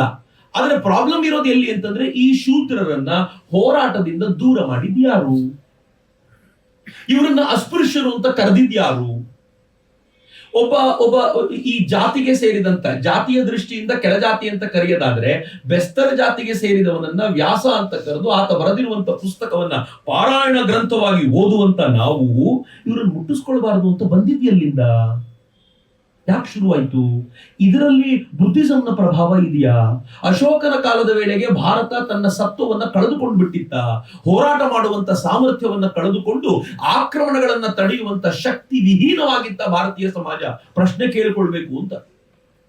ಅದಕ್ಕೆ ತಮಿಳುನಾಡಿನಲ್ಲಿ ಒಬ್ಬ ಚಿಂತಕರು ಬಹಳ ಚೆನ್ನಾಗಿ ಹೇಳೋರು, we don't want Buddha, we want Krishna. ನಾವು ಕೃಷ್ಣ ಬೇಕಾಗಿದ್ದಾನೆ. ಯಾರು ಗಾಂಡೀವವನ್ನ ಯುದ್ಧ ಮಾಡ್ಲಿಕ್ಕೆ ಆಗಲ್ಲ ಅನ್ನೋದು ನಿಂದು ವೈರಾಗ್ಯ ಅಲ್ಲ, ಷಂಡತನ ನಿಂದು ಅಂತ ಅರ್ಜುನನಿಗೆ ಹೇಳ್ತಾರಲ್ಲ, ಕ್ಲೈಬ್ಯಂ ಮಾಸ್ಮಗ ಮಪ್ಪಾರ್ಥ ಅಂತ. ಆ ಕೃಷ್ಣ ಇವತ್ತು ಬೇಕಾಗಿದ್ದಾನೆ ಅಂತ ಹೇಳೋದು ಈ ರೀಸನ್ ನಿಂದಾಗಿ ಅಂತ. ಈ ಪ್ರಶ್ನೆ ನಮಗೆ ನಾವು ತುಂಬಾ ಕೇಳ್ಕೊಳ್ಬೇಕು. ಒಂದು ಬುದ್ಧಿಸಂನ ಪ್ರಭಾವ. ಇದನ್ನಂತೂ ಸಾವರ್ಕರ್ ತಮ್ಮ 6 ಗ್ಲೋರಿಯಸ್ ಎಪೋಕ್ಸ್ ಆಫ್ ಇಂಡಿಯಾದ ಕೃತಿಯಲ್ಲಿ ತುಂಬಾ ಸ್ಪಷ್ಟವಾಗಿ ಏನ್ ಹೇಳ್ತಾರೆ ಅಂತಂದ್ರೆ, ಈ ದೇಶಕ್ಕೆ ಘೋರಿ ಗಜನಿಯರ ಆಕ್ರಮಣಕ್ಕೆ ನೀವ್ ಹೀಗ್ ಬರ್ಬೋದು, ಹೀಗ್ ಮಾಡ್ಬೋದು ಅಂತ ಅವರಲ್ಲದೆ ಬೇರೆ ಬೇರೆಯವರನ್ನ ಆಕ್ರಮಣಕ್ಕೆ ಆಹ್ವಾನಿಸಿದ್ದು ಇದೇ ಬುದ್ಧಿಸ್ಟ್ ಪರಂಪರೆಗೆ ಸೇರಿದ್ರು. ಅವರು ಇವರ ಸಹಕಾರ ತೆಗೆದುಕೊಂಡು ಒಳಗ್ ಬಂದ ನಂತರ ಯಾರನ್ನ ಆಕ್ರಮಣ ಮಾಡ್ಬೇಕಿತ್ತೋ ಮಾಡಿ ಮುಗಿಸಿದ್ರು, ಕೊನೆಗೆ ಇವರನ್ನು ಮುಗಿಸಿದ್ರು ಅಂತ. ಇವರನ್ನು ಉಳಿಸ್ಲಿಲ್ಲ ಅವರು. ಯಾಕೆ ಅಂತಂದ್ರೆ ಅವರ ಪಾಲಿಗೆ ಇವರೆಲ್ಲರೂ ಕಾಫಿರ್ರೆ, ಎಲ್ಲ ಕಾಫಿರರನ್ನ ಮುಗಿಸಿ ನಾವು ನಮ್ಮ ಪಂಥವನ್ನು ಉಳಿಸಬೇಕಾದಂತ ಅಗತ್ಯ ಇದೆ ಅನ್ನುವಂತ ಪರಿಕಲ್ಪನೆ ಅವರಿಗಿತ್ತು ಅಂತ. ದುರದೃಷ್ಟ ಏನು ಗೊತ್ತಾ ಮಿತ್ರರೇ, ನಾವೆಲ್ಲರೂ ಸಾರೇ ಜಹಾಂ ಸೆ ಅಚ್ಚಾ ಅನ್ನುವಂತ ಹಾಡನ್ನ ಹಾಡ್ತೀವಿ. ಇದನ್ನ ಬರೆದವನ ಹೆಸರು ಇಕ್ಬಾಲ್ ಅಹಮದ್ ಅಂತ. ಇಕ್ಬಾಲ್ ಅಹಮದ್ ನ ತಲೆ ಮೇಲೆ ಹೊತ್ಕೊಂಡು ತಿರುಗಾಡ್ತೀವಿ. ಇಕ್ಬಾಲ್ ಅಹಮದ್ ನ ಅವನು ಹುಟ್ಟಿ 100 ವರ್ಷ ಆದಾಗ ಅಥವಾ 110 ವರ್ಷ ಆದಾಗ ಪಶ್ಚಿಮ ಬಂಗಾಳದಲ್ಲಿ ದೀದಿ ಅವ್ರ ಕುರಿತಂತೆ ದೊಡ್ಡ ಕಾರ್ಯಕ್ರಮ ಮಾಡಿದ್ರು. ಪಾಕಿಸ್ತಾನಕ್ಕೆ ಹೋಗ್ಬಿಟ್ಟಿದ್ದ ಅವ್ನು ಸ್ವಾತಂತ್ರ್ಯ ಬಂದ ನಂತರ. ಅವನ ಕಾರ್ಯಕ್ರಮ ಪಶ್ಚಿಮ ಬಂಗಾಳದಲ್ಲಿ ಆಗಿತ್ತು. ನಾವು ಎಷ್ಟರ ಮಟ್ಟಿಗೆ ಕನೆಕ್ಟೆಡ್ ಇದೀವಿ ನೋಡಿ. ಅವ್ನು ಬರದ ಹಾಡನ್ನು ತುಂಬಾ ಹೆಮ್ಮೆಯಿಂದ ಹಾಡ್ತೀವಿ, ಬಟ್ ಬಹಳ ಜನರಿಗೆ ಗೊತ್ತಿಲ್ಲ. ಅವ್ನು 2 ಕವನ ಸಂಕಲನಗಳಿವೆ. ಒಂದು ಶಿಕ್ವಾ ಅಂತ, ಇನ್ನೊಂದು ಜವಾಬೆ ಶಿಕ್ವಾ ಅಂತ. ಶಿಕ್ವಾ ಅಂತಂದ್ರೆ ಏನು ಅಂತಂದ್ರೆ, ದೇವರಿಗೆ ಅವನು ದೂರನ್ನು ಕೊಡ್ತಾನೆ. ನಾವು ನಮ್ಮ ಕಾರವಾ ತೆಗೆದುಕೊಂಡು ನಮ್ಮ ಹಡಗನ್ ತಗೊಂಡು ಹಿಂದೂಸ್ತಾನಕ್ಕೆ ಬಂದಿದ್ದೀವಿ, ಆದ್ರೆ ಇಲ್ಲಿ ನಾವು ಹೆಂಗಿದ್ದೀವಿ? ಯಾರು ನಿನ್ನ ಪೂಜೆ ಮಾಡ್ತಾರೋ ಅವರೆಲ್ಲರೂ ಮೆರಿತಾ ಇದ್ದಾರೆ. ಯಾರು ನಿನ್ನ ಪೂಜೆ ಮಾಡೋರನ್ನು ಕೊಂದ್ರೋ ಅವರೆಲ್ಲರೂ ನಮ್ ತರ ಇವತ್ತು ಇಷ್ಟು ತೊಂದರೆಯಲ್ಲಿದ್ದಾರೆ. ನೀನು ನಮಗೆ ಬರೀ ಭರವಸೆ ಕೊಟ್ಟಿದೀಯಾ, ಅವ್ರಿಗೆಲ್ಲವನ್ನೂ ಕೊಡ ಮಾಡ್ಬಿಟ್ಟಿದೀಯಾ ಅಂತ. ನೀನು ನಮಗೆ ಸ್ವರ್ಗದಲ್ಲಿ ಊರುಗಳ ಭರವಸೆ ಕೊಟ್ಟಿದ್ದೀಯಾ, ಅವ್ರಿಗೆ ಇಲ್ಲೇ ಅದ್ಭುತವಾದ ಹೆಣ್ಮಕ್ಳನ್ನು ಕೊಟ್ಟಿದೀಯಾ. ಶಿಕ್ವಾದಲ್ಲಿ ಬರೀತಾನೆ ಮೊಹಮ್ಮದ್ ಇಕ್ಬಾಲ್. ಆನಂತರ ಜವಾಬೆ ಶಿಕ್ವಾ, ಇದು ಓಪನ್ ಸೋರ್ಸ್ ಅಲ್ಲಿ ಸಿಗುತ್ತೆ, ಇಂಟರ್ನೆಟ್ ಅಲ್ಲಿ ಜಸ್ಟ್ ಸರ್ಚ್ ಮಾಡಿದ್ರೆ ಸಿಗುತ್ತೆ. ಜವಾಬೆ ಶಿಕ್ವಾದಲ್ಲಿ ಇದಕ್ಕೆ ಮತ್ತೆ ಉತ್ತರ ಬರೀತಾರೆ. ಭಗವಂತ ಉತ್ತರ ಹೇಳ್ತಾನೆ, ನಾನು ಏನ್ ಮಾಡ್ಲಿಕ್ಕೆ ಹೊರಟಿದ್ದೀನಿ ಅಂತ. ಅಂದ್ರೆ ದ್ವಿರಾಷ್ಟ್ರದ ಸಿದ್ಧಾಂತವನ್ನ ತೆಗೆದುಕೊಂಡು ಬಂದಂತ ಆತನ ಹಾಡನ್ನ ನಾವು ತೀರಾ ಇತ್ತೀಚಿನವರೆಗೂ ಹಾಡ್ತಿದ್ವಿ. ಆತನ ಶತಮಾನೋತ್ಸವವನ್ನ ಸಂಭ್ರಮದಿಂದ ಆಚರಿಸಿದ್ದೀವಿ. ಇದು ದಾಸ್ಯ ಪರಂಪರೆ ಅಲ್ಲದೆ ಮತ್ತೇನು ಅಲ್ಲ ಅಂತ. ಸೊ ಈ ಪರಂಪರೆಗೆ ರೀಸನ್ ಏನು ಅಂತಂದ್ರೆ, ಒಂದು ಬುದ್ಧನ ನಂತರದ ಅವನತಿ, ಎರಡನೇದು ಇಸ್ಲಾಮಿಕ್ ಆಕ್ರಮಣವನ್ನ ನಾವು ಕನ್ಸಿಡರ್ ಮಾಡಲಿಲ್ಲ. KS ಲಾಲ್ ಒಂದು ಪುಸ್ತಕ ಬರೀತಾರೆ, ನೀವು ಗಮನಿಸಿ ಚೆನ್ನಾಗಿದೆ. ಭಾರತದಲ್ಲಿ ಬುಡಕಟ್ಟು ಜನಾಂಗ ಅಂತಂದ್ರೆ ಇವತ್ತು ಎಷ್ಟು ಜಾತಿಗಳಿವೆ, ಬುಡಕಟ್ಟು ಜಾತಿಗಳು. ಇಷ್ಟೊಂದು ಬುಡಕಟ್ಟು ಜಾತಿಗಳು ಎಲ್ಲಿಂದ ಬಂದವು? ಯೋಚನೆ ಮಾಡ್ಬೇಕಾಗಿರೋ ಪ್ರಶ್ನೆ ಅಲ್ವಾ? ಎಲ್ಲರೂ ನಗರದಲ್ಲಿದ್ವಿ, ನಮ್ಮ ಊರುಗಳಲ್ಲಿದ್ರೆ ಬುಡಕಟ್ಟು ಜನಾಂಗ ಅಂತಂದ್ರೆ ಕಾಡ್ನಲ್ಲಿ ತುಂಬಾ ಕಷ್ಟದಲ್ಲಿರುವಂತ ಜನ ಎಲ್ಲಿಂದ ಬಂದ್ರು ಅಂತ ಕೇಳಿದ್ರೆ, KS ಲಾಲ್ ತನ್ನ ಸಂಶೋಧನೆಯಿಂದ ವಿವರಿಸಿ ಏನ್ ಹೇಳ್ತಾರೆ ಗೊತ್ತಾ? ಈ ದೇಶಕ್ಕೆ ಮುಸಲ್ಮಾನರು ಆಕ್ರಮಣ ಮಾಡಿದಾಗ ಅವ್ರ ವಿರುದ್ಧ ಫೈಟ್ ಮಾಡ್ಲಿಕ್ಕೆ ಅಂತ ನಿಂತರು, ಅವರ ಶಕ್ತಿ, ಎದುರಾಳಿಗಳ ಶಕ್ತಿ ಜಾಸ್ತಿ ಆದಾಗ ಈ ಭಾರತೀಯ ಹಿಂದೂಗಳು ತಾವಿನ್ನವ್ರ ಜೊತೆ ಫೈಟ್ ಮಾಡ್ಲಿಕ್ಕೆ ಆಗಲ್ಲ ಅಂದಾಗ ನನ್ನ ಧರ್ಮ ಬಿಟ್ಕೊಡೋದಿಲ್ಲ ಅಂತ ಹೇಳಿ ತಾವು ತಪ್ಪಿಸ್ಕೊಂಡು ಕಾಡಿಗೆ ಹೋದ್ರು ಅಂತ. ಎಷ್ಟು ಏನು ಪೀಳಿಗೆಯಿಂದ ಪೀಳಿಗೆ ಕಾಡಲ್ಲೇ ಉಳಿದ್ಬಿಟ್ರು ಅಂತಂದ್ರೆ ಇವ್ರು ನೂರಾರು ವರ್ಷಗಳ ಕಾಲ ಆಳ್ವಿಕೆಯಲ್ಲಿದ್ರು. ಇವ್ರು ಇರೋವರೆಗೂ ನಾವು ಆಚೆ ಬರ್ಲಿಕ್ಕೆ ಆಗಲ್ಲ ಅಂತ ಅವ್ರು ಒಳಗಡೆನೆ ಇದ್ಬಿಟ್ರು. ಒಳಗಡೆನೆ ಇದ್ದು ಅವ್ರು ಕಾಡಿನೊಂದಿಗೆ ಒಂದಾಗ್ಬಿಟ್ಟು ಬುಡಕಟ್ಟು ಜನಾಂಗದವರಾಗ್ಬಿಟ್ರು, ಕಾಡಿನ ಜನಾಂಗದವರಾಗ್ಬಿಟ್ರು ಅಂತ. ಇಲ್ಲದೆ ಹೋದ್ರೆ ಇಷ್ಟು ಕಾಡಿನ ಜನಾಂಗ ಭಾರತದಲ್ಲಿ ಇರ್ಲಿಕ್ಕೆ ಸಾಧ್ಯವೇ ಇಲ್ಲ. ಟ್ರೈಬಲ್ ಜನಾಂಗ ಇಷ್ಟು ದೊಡ್ಡ ಪ್ರಮಾಣದಲ್ಲಿ ಇರ್ಲಿಕ್ಕೆ ಸಾಧ್ಯವೇ ಇಲ್ಲ ಅಂತ KS ಲಾಲ್ ಬರೀತಾರೆ. ಆದ್ರೆ ನಾವು ನಮ್ಮ ಇತಿಹಾಸವನ್ನ ರಚನೆ ಮಾಡಬೇಕಾದಾಗ ಇಸ್ಲಾಮಿನ ಈ ಆಕ್ರಮಣದ 800 ವರ್ಷಗಳನ್ನ ನೀಟಾಗಿ ಅಧ್ಯಯನ ಮಾಡಿದೀವ ಅಂತ ಕೇಳಿದ್ರೆ ಮಾಡ್ಲಿಲ್ಲ. ಆ ಅಧ್ಯಯನ ಮಾಡ್ಲಿಕ್ಕೆ ಬಿಡ್ಲೇ ಇಲ್ಲ. ಯಾಕೆ ಬಿಡ್ಲಿಲ್ಲ ಅಂತಂದ್ರೆ ಅನೇಕ ಸತ್ಯವನ್ನ ಹಿಂಗ್ ಹೊರಗೆ ತೆಗೆದುಕೊಂಡು ಬಂದ್ರೆ ಪಾಪ ಮುಸಲ್ಮಾನರಿಗೆ ನೋವಾಗುತ್ತೆ. ಯಾಕೆ ನೋವು ಮಾಡಬೇಕು ಅಂತ ಪಾಪ ಮಹಾತ್ಮ ಗಾಂಧೀಜಿ ನಮ್ಗೊಂದು ಬೇಸ್ ಹಾಕೊಟ್ಟಿದ್ದಾರೆ. ಆ ಬೇಸಿನ ಮೇಲೆ ಕಟ್ಕೊಂಡೇ ಬಂದಿದ್ದೀವಿ. ಇವ್ರು ನೋಟ್ ಮಾಡ್ತಾರೆ, ಬಿಜಿತ್ ನೋಟ್ ಮಾಡ್ತಾರೆ ಅದನ್ನ. ಈ ದೇಶದ ಮೊದಲನೇ ಇನ್ಫ್ಯಾಕ್ಟ್ आप इसमें राम मनोहर लोहिया को आप कोट करते हो and that's very wonderful. First time I'm reading that. Ram Manohar Lohia ಸ್ವಾತಂತ್ರ್ಯ ನಂತರ ಅಥವಾ ಸ್ವಾತಂತ್ರ್ಯದ ಹೊತ್ತಲ್ಲಿ ಡಿವೈಡ್ ಆಗುವಾಗ, ದೇಶ ಡಿವೈಡ್ ಆಗುವಾಗ ಕಾಂಗ್ರೆಸ್ನ ಮೀಟಿಂಗ್ ಅಲ್ಲಿ ರಾಮ್ ಮನೋಹರ್ ಲೋಹಿಯಾ ಮತ್ತು ಜಯಪ್ರಕಾಶ್ ನಾರಾಯಣ್ ಇನ್ವೈಟ್ ಮಾಡಿರ್ತಾರೆ. ರಾಮ್ ಮನೋಹರ್ ಲೋಹಿಯಾ ಮುಗಿಸಿದ ಮೇಲೆ ಬರೀತಾರೆ ಅದನ್ನು, ಒಂದು ಸುಂದರವಾಗಿರುವಂತ ಲೇಖನ ಅಥವಾ ಪುಸ್ತಕ. ಅದರಿಂದ ಅವರು ಅದನ್ನು ತೆಗೆದು ಎಕ್ಸ್ಟ್ರಾಕ್ಟ್ ಮಾಡಿ ಬರೀತಾರೆ. ಅವ್ರು ಹೇಳ್ತಾರೆ, ಒಂದು ಮೂಲೆಯಲ್ಲಿ ಮೌಲಾನಾ ಆಜಾದ್ ಕೂತಿರ್ತಿದ್ರು, ಸಿಗರೆಟ್ ಮೇಲೆ ಸಿಗರೆಟ್ ಸೇರ್ಕೊಂಡು ಕೂತಿರ್ತಿದ್ರು, ಏನು ಮಾತಾಡ್ತಿರ್ಲಿಲ್ಲ. ನನಗೆ ಬಹಳ ಆಶ್ಚರ್ಯ ಅನ್ಸೋದು, ಅವರೇ ಹೇಳೋದು, ಆಶ್ಚರ್ಯ ಅನ್ಸೋದು ಈ ಮೌಲಾನಾ ಆಜಾದ್ ಅವತ್ತೂ ಏನು ಮಾತಾಡ್ಲಿಲ್ಲ. ದೇಶ ಡಿವೈಡ್ ಆಗ್ತಿತ್ತು, ಒಬ್ಬ ಮುಸ್ಲಿಂ ಲೀಡರ್ ಆಗಿ ಮಾತಾಡ್ಬೇಕಾಗಿತ್ತು, ಆತ ಅವತ್ತೇನ್ ಮಾತಾಡ್ಲಿಲ್ಲ. ಆದ್ರೆ ಇನ್ನೂ ಆಶ್ಚರ್ಯ ಅಂತಂದ್ರೆ ಆಮೇಲೆ 10 ವರ್ಷಗಳ ಕಾಲ ಈ ರಾಷ್ಟ್ರದಲ್ಲಿ ಮಂತ್ರಿಯಾಗಿ ಸರ್ಕಾರದ ಆಫೀಸಲ್ಲೇ ಇದ್ದ ಮನುಷ್ಯನಿಗೆ ಅಂತಃಪ್ರಜ್ಞೆ ಅಂತ ಏನಾದ್ರು ಇರುತ್ತಾ ಅಂತ ನಂಗೆ ಅವ್ನು ನೋಡಿದಾಗ ಪ್ರಶ್ನೆ ಆಗುತ್ತೆ. ನನಗೆ ಡೌಟ್ ಅಪ್ಪ, ಏನಿರುತ್ತೋ ಗೊತ್ತಿಲ್ಲ ಅಂತ ಮೌಲಾನಾ ಆಜಾದ್ರ ಬಗ್ಗೆ ಬರೀತಾರೆ. ಅಂಡ್ ಮೌಲಾನಾ ಆಜಾದ್ರ ಥರದವರು ಈ ದೇಶದ ಎಜುಕೇಶನ್ ಮಿನಿಸ್ಟರ್ ಆಗ್ಬಿಟ್ರು. What do you expect from them? ಈ ತರದ ಹಿಂದೂ ಮ್ಯೂಸಿಯ ಪುಸ್ತಕಗಳನ್ನು ಎಕ್ಸ್ಪೆಕ್ಟ್ ಮಾಡ್ತೀರಾ? It is not possible. So ಒಂದು ಕಡೆ ಇದಾದ್ರೆ, ಎರಡನೇದು ಇಸ್ಲಾಮಿನ ಆಕ್ರಮಣ ಆಯ್ತು. ಮೂರನೇದು ಇಸ್ಲಾಮಿನ ಆಕ್ರಮಣವನ್ನ ತಡೆಗಟ್ಟಿ ನಾವೇನೋ ಬೆಳಿತೀವಿ ಅಂದ್ರೆ ಮೆಕಾಲೆ ಆಕ್ರಮಣ ಆಯ್ತು. I don't call it Christian ಆಕ್ರಮಣ, ಮೆಕಾಲೆ ಆಕ್ರಮಣ ಆಯ್ತು. ಮೆಕಾಲೆ ಎನ್ನುವಂತ ಹುಳು ವೈರಸ್ಸು ನಮ್ ತಲೆನೆಲ್ಲ ಹೆಂಗ್ ತಿಂದ್ಬಿಡ್ತು ಅಂತಂದ್ರೆ ನಮ್ಗೆ ಇವತ್ತಿಗೂ ಕೂಡ ಈ ಮಾತುಗಳನ್ನು ಒಪ್ಪಿಕೊಳ್ಳೋದು ಬಹಳ ಕಷ್ಟ ಆಗುತ್ತೆ ಅನ್ನೋ ತರ ಮಾಡ್ಬಿಟ್ರು. ಅವನು ಎಷ್ಟು ವ್ಯವಸ್ಥಿತವಾಗಿ ಮಾಡ್ಬಿಟ್ಟ ಇದನ್ನ ಅಂತಂದ್ರೆ ನಮ್ಮ ಒಳಗೆ ಒಂದಷ್ಟು ಗೊಂದಲಗಳನ್ನ ಹುಟ್ಟು ಹಾಕಿದ. ಹಿಂದೂ ಆಗಿರುವಂತದ್ದು ಕೆಟ್ಟದ್ದು ಅಂತ ಅನಿಸ್ಲಿಕ್ಕೆ ಶುರುವಾಯಿತು. ನಮ್ಮ ಬ್ರಿಟಿಷರ ಕಾಲದಲ್ಲಿ ಹೆಂಗ್ ಮಾಡಿದ್ರು ಅಂದ್ರೆ ಮನುಸ್ಮೃತಿ ತೆಗೆದುಕೊಂಡು ಬಂದ್ರು. ಮನುಸ್ಮೃತಿಯನ್ನ ಓದಂತ ಜೇಮ್ಸ್ ಮಿಲ್ ತರದವರು. I was shocked reading James mill.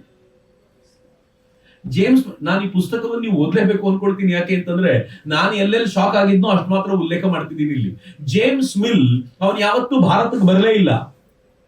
ಮನುಸ್ಮೃತಿಯನ್ನ ತನ್ನ ದೇಶದಲ್ಲಿ ಕೂತ್ಕೊಂಡು ಓದಿದ. ಈಸ್ಟ್ ಇಂಡಿಯಾ ಕಂಪನಿ ಅವನು ಹಿಂದೂ ವಿರೋಧಿ ಇರೋದನ್ನ ನೋಡಿ ಅವನಿಗೆ ಕರೆಸ್ಪಾಂಡೆನ್ಸ್, ಈಸ್ಟ್ ಇಂಡಿಯಾ ಕಂಪನಿಯ ಇಂಡಿಯನ್ ಕರೆಸ್ಪಾಂಡೆನ್ಸ್ ನ ಎಕ್ಸಾಮಿನರ್ ಆಗಿ ಅವನು ನೇಮಕ ಮಾಡ್ತು. ಎಷ್ಟು ವರ್ಷಗಳ ಕಾಲ ಅವನನ್ನೇ ಕಂಟಿನ್ಯೂ ಮಾಡ್ತು ಅಂತಂದ್ರೆ ಅವನು ಆ ಇನ್ಸ್ಟಿಟ್ಯೂಟ್ ನ ಹೆಡ್ ಆಗುವವರೆಗೂ ಅವನನ್ನೇ ಕಂಟಿನ್ಯೂ ಮಾಡ್ತು. ಅವನು ಒಂದೇ ಒಂದು ಕ್ವಾಲಿಫಿಕೇಶನ್ ಏನು ಅಂದ್ರೆ ಹಿಂದೂ ಹೇಟ್ ಮಾಡ್ತಿದ್ದ. ಅವನು ಬರದ ಹಿಂದೂಗಳಲ್ಲಿ ಯಾವುದೂ ಸರಿ ಇಲ್ಲ ಅಂತ. ನಮಗೆ ಜೇಮ್ಸ್ ಮಿಲ್ ಪಠ್ಯ ಪುಸ್ತಕ ಅದ, ಜೇಮ್ಸ್ ಮಿಲ್ ಸ್ಟ್ಯಾಂಡರ್ಡ್ ಅದ. ಆದ್ರೆ ಯಾವ ಭಾರತೀಯ ಪರಂಪರೆ ಹೇಳಿದ್ರು ನಾವು ಒಪ್ಪದೇ ಇರುವಂತ ಸ್ಥಿತಿಗೆ ಬಂದ್ವಲ್ಲ. ಇದು ಮೆಕಾಲೆ ನಮ್ಮಲ್ಲಿ ತುಂಬಿದಂತ ಮಾಡಿದಂತ ಧೂರ್ತ ಕೆಲಸ ಅಂತ. ಇಷ್ಟಾದ್ಮೇಲೆ 4ನೇದೊಂದು ಆಕ್ರಮಣ ಆಗಿದೆ ನಮ್ಮ ಮೇಲೆ. ಇಸ್ಲಾಮಿಕ್ ಆಕ್ರಮಣಕ್ಕಿಂತ ಬರ್ಬರವಾಗಿರುವಂತದ್ದು ಮೆಕಾಲೆ ಆಕ್ರಮಣ. ಅದ್ ನಮ್ ತಲೆನೇ ಹಾಳು ಮಾಡ್ತು. ಇನ್ನು 3ನೇದು ಅಥವಾ 4ನೇ ಆಕ್ರಮಣ ಇದೆಯಲ್ಲ, ಅದು ಕಾಂಗ್ರೆಸ್ನ ಆಕ್ರಮಣ ಆಯ್ತು ಸ್ವಾತಂತ್ರ್ಯ ಕಾಲಘಟ್ಟದಲ್ಲಿ. Even they invaded. ನಮ್ಮ ಮೈಂಡ್ ಅನ್ನು ಹೆಂಗ್ ಹಾಳು ಮಾಡ್ಬಿಟ್ರು ಅಂತಂದ್ರೆ, I am sorry to say, ನಮ್ಮ ನಪುಂಸಕರನ್ನಾಗಿಸಿದ್ರು. Probably it was James Mill who says ಭಾರತೀಯರು ನಪುಂಸಕರು, ಇವರು ದಾಸರಾಗಿರ್ಲಿಕ್ಕೆ ಲಾಯಕ್ಕು. ಹಿಂದೂಗಳು, ಭಾರತೀಯರಲ್ಲ, ಹಿಂದೂಗಳು ನಪುಂಸಕರು, ಇವರು ದಾಸರಾಗಿರ್ಲಿಕ್ಕೆ ಲಾಯಕ್ಕು ಅಂತ ಬರದ ಜೇಮ್ಸ್ ಮಿಲ್. ನನಗನ್ಸುತ್ತೆ ಆ ದಾಸತ್ವದ ಬುದ್ಧಿಯನ್ನ ನಮ್ಮ ತಲೆಗೆ ತುರುಕಿದ್ದಿದೆಯಲ್ಲ, ಅದು ಕಾಂಗ್ರೆಸ್ನ ಶ್ರೇಯ. ಆ ನಪುಂಸಕತೆಯನ್ನು ತುರುಕಿದ್ದಿದೆಯಲ್ಲ, ಅದು ಕಾಂಗ್ರೆಸ್ನ ಶ್ರೇಯ ಅಂತ. ಭಾರತೀಯ ಹಿಸ್ಟ್ರಿ ನಾವು ನೋಡುವಾಗ ಇವೆಲ್ಲದರ ಆಕ್ರಮಣವನ್ನ ಸರಿಯಾಗಿ ಗಣನೆಗೆ ತೆಗೆದುಕೊಳ್ಳದೆ ನಾವು ಹಿಸ್ಟ್ರಿನ ಹಾಗೆ ಆಲೋಚನೆ ಮಾಡಿದ್ರೆ ಅದು ಕಂಪ್ಲೀಟ್ ಆಗೋದಿಲ್ಲ ಅಂತ ನನ್ಗನ್ಸತ್ತೆ ಅಂತ.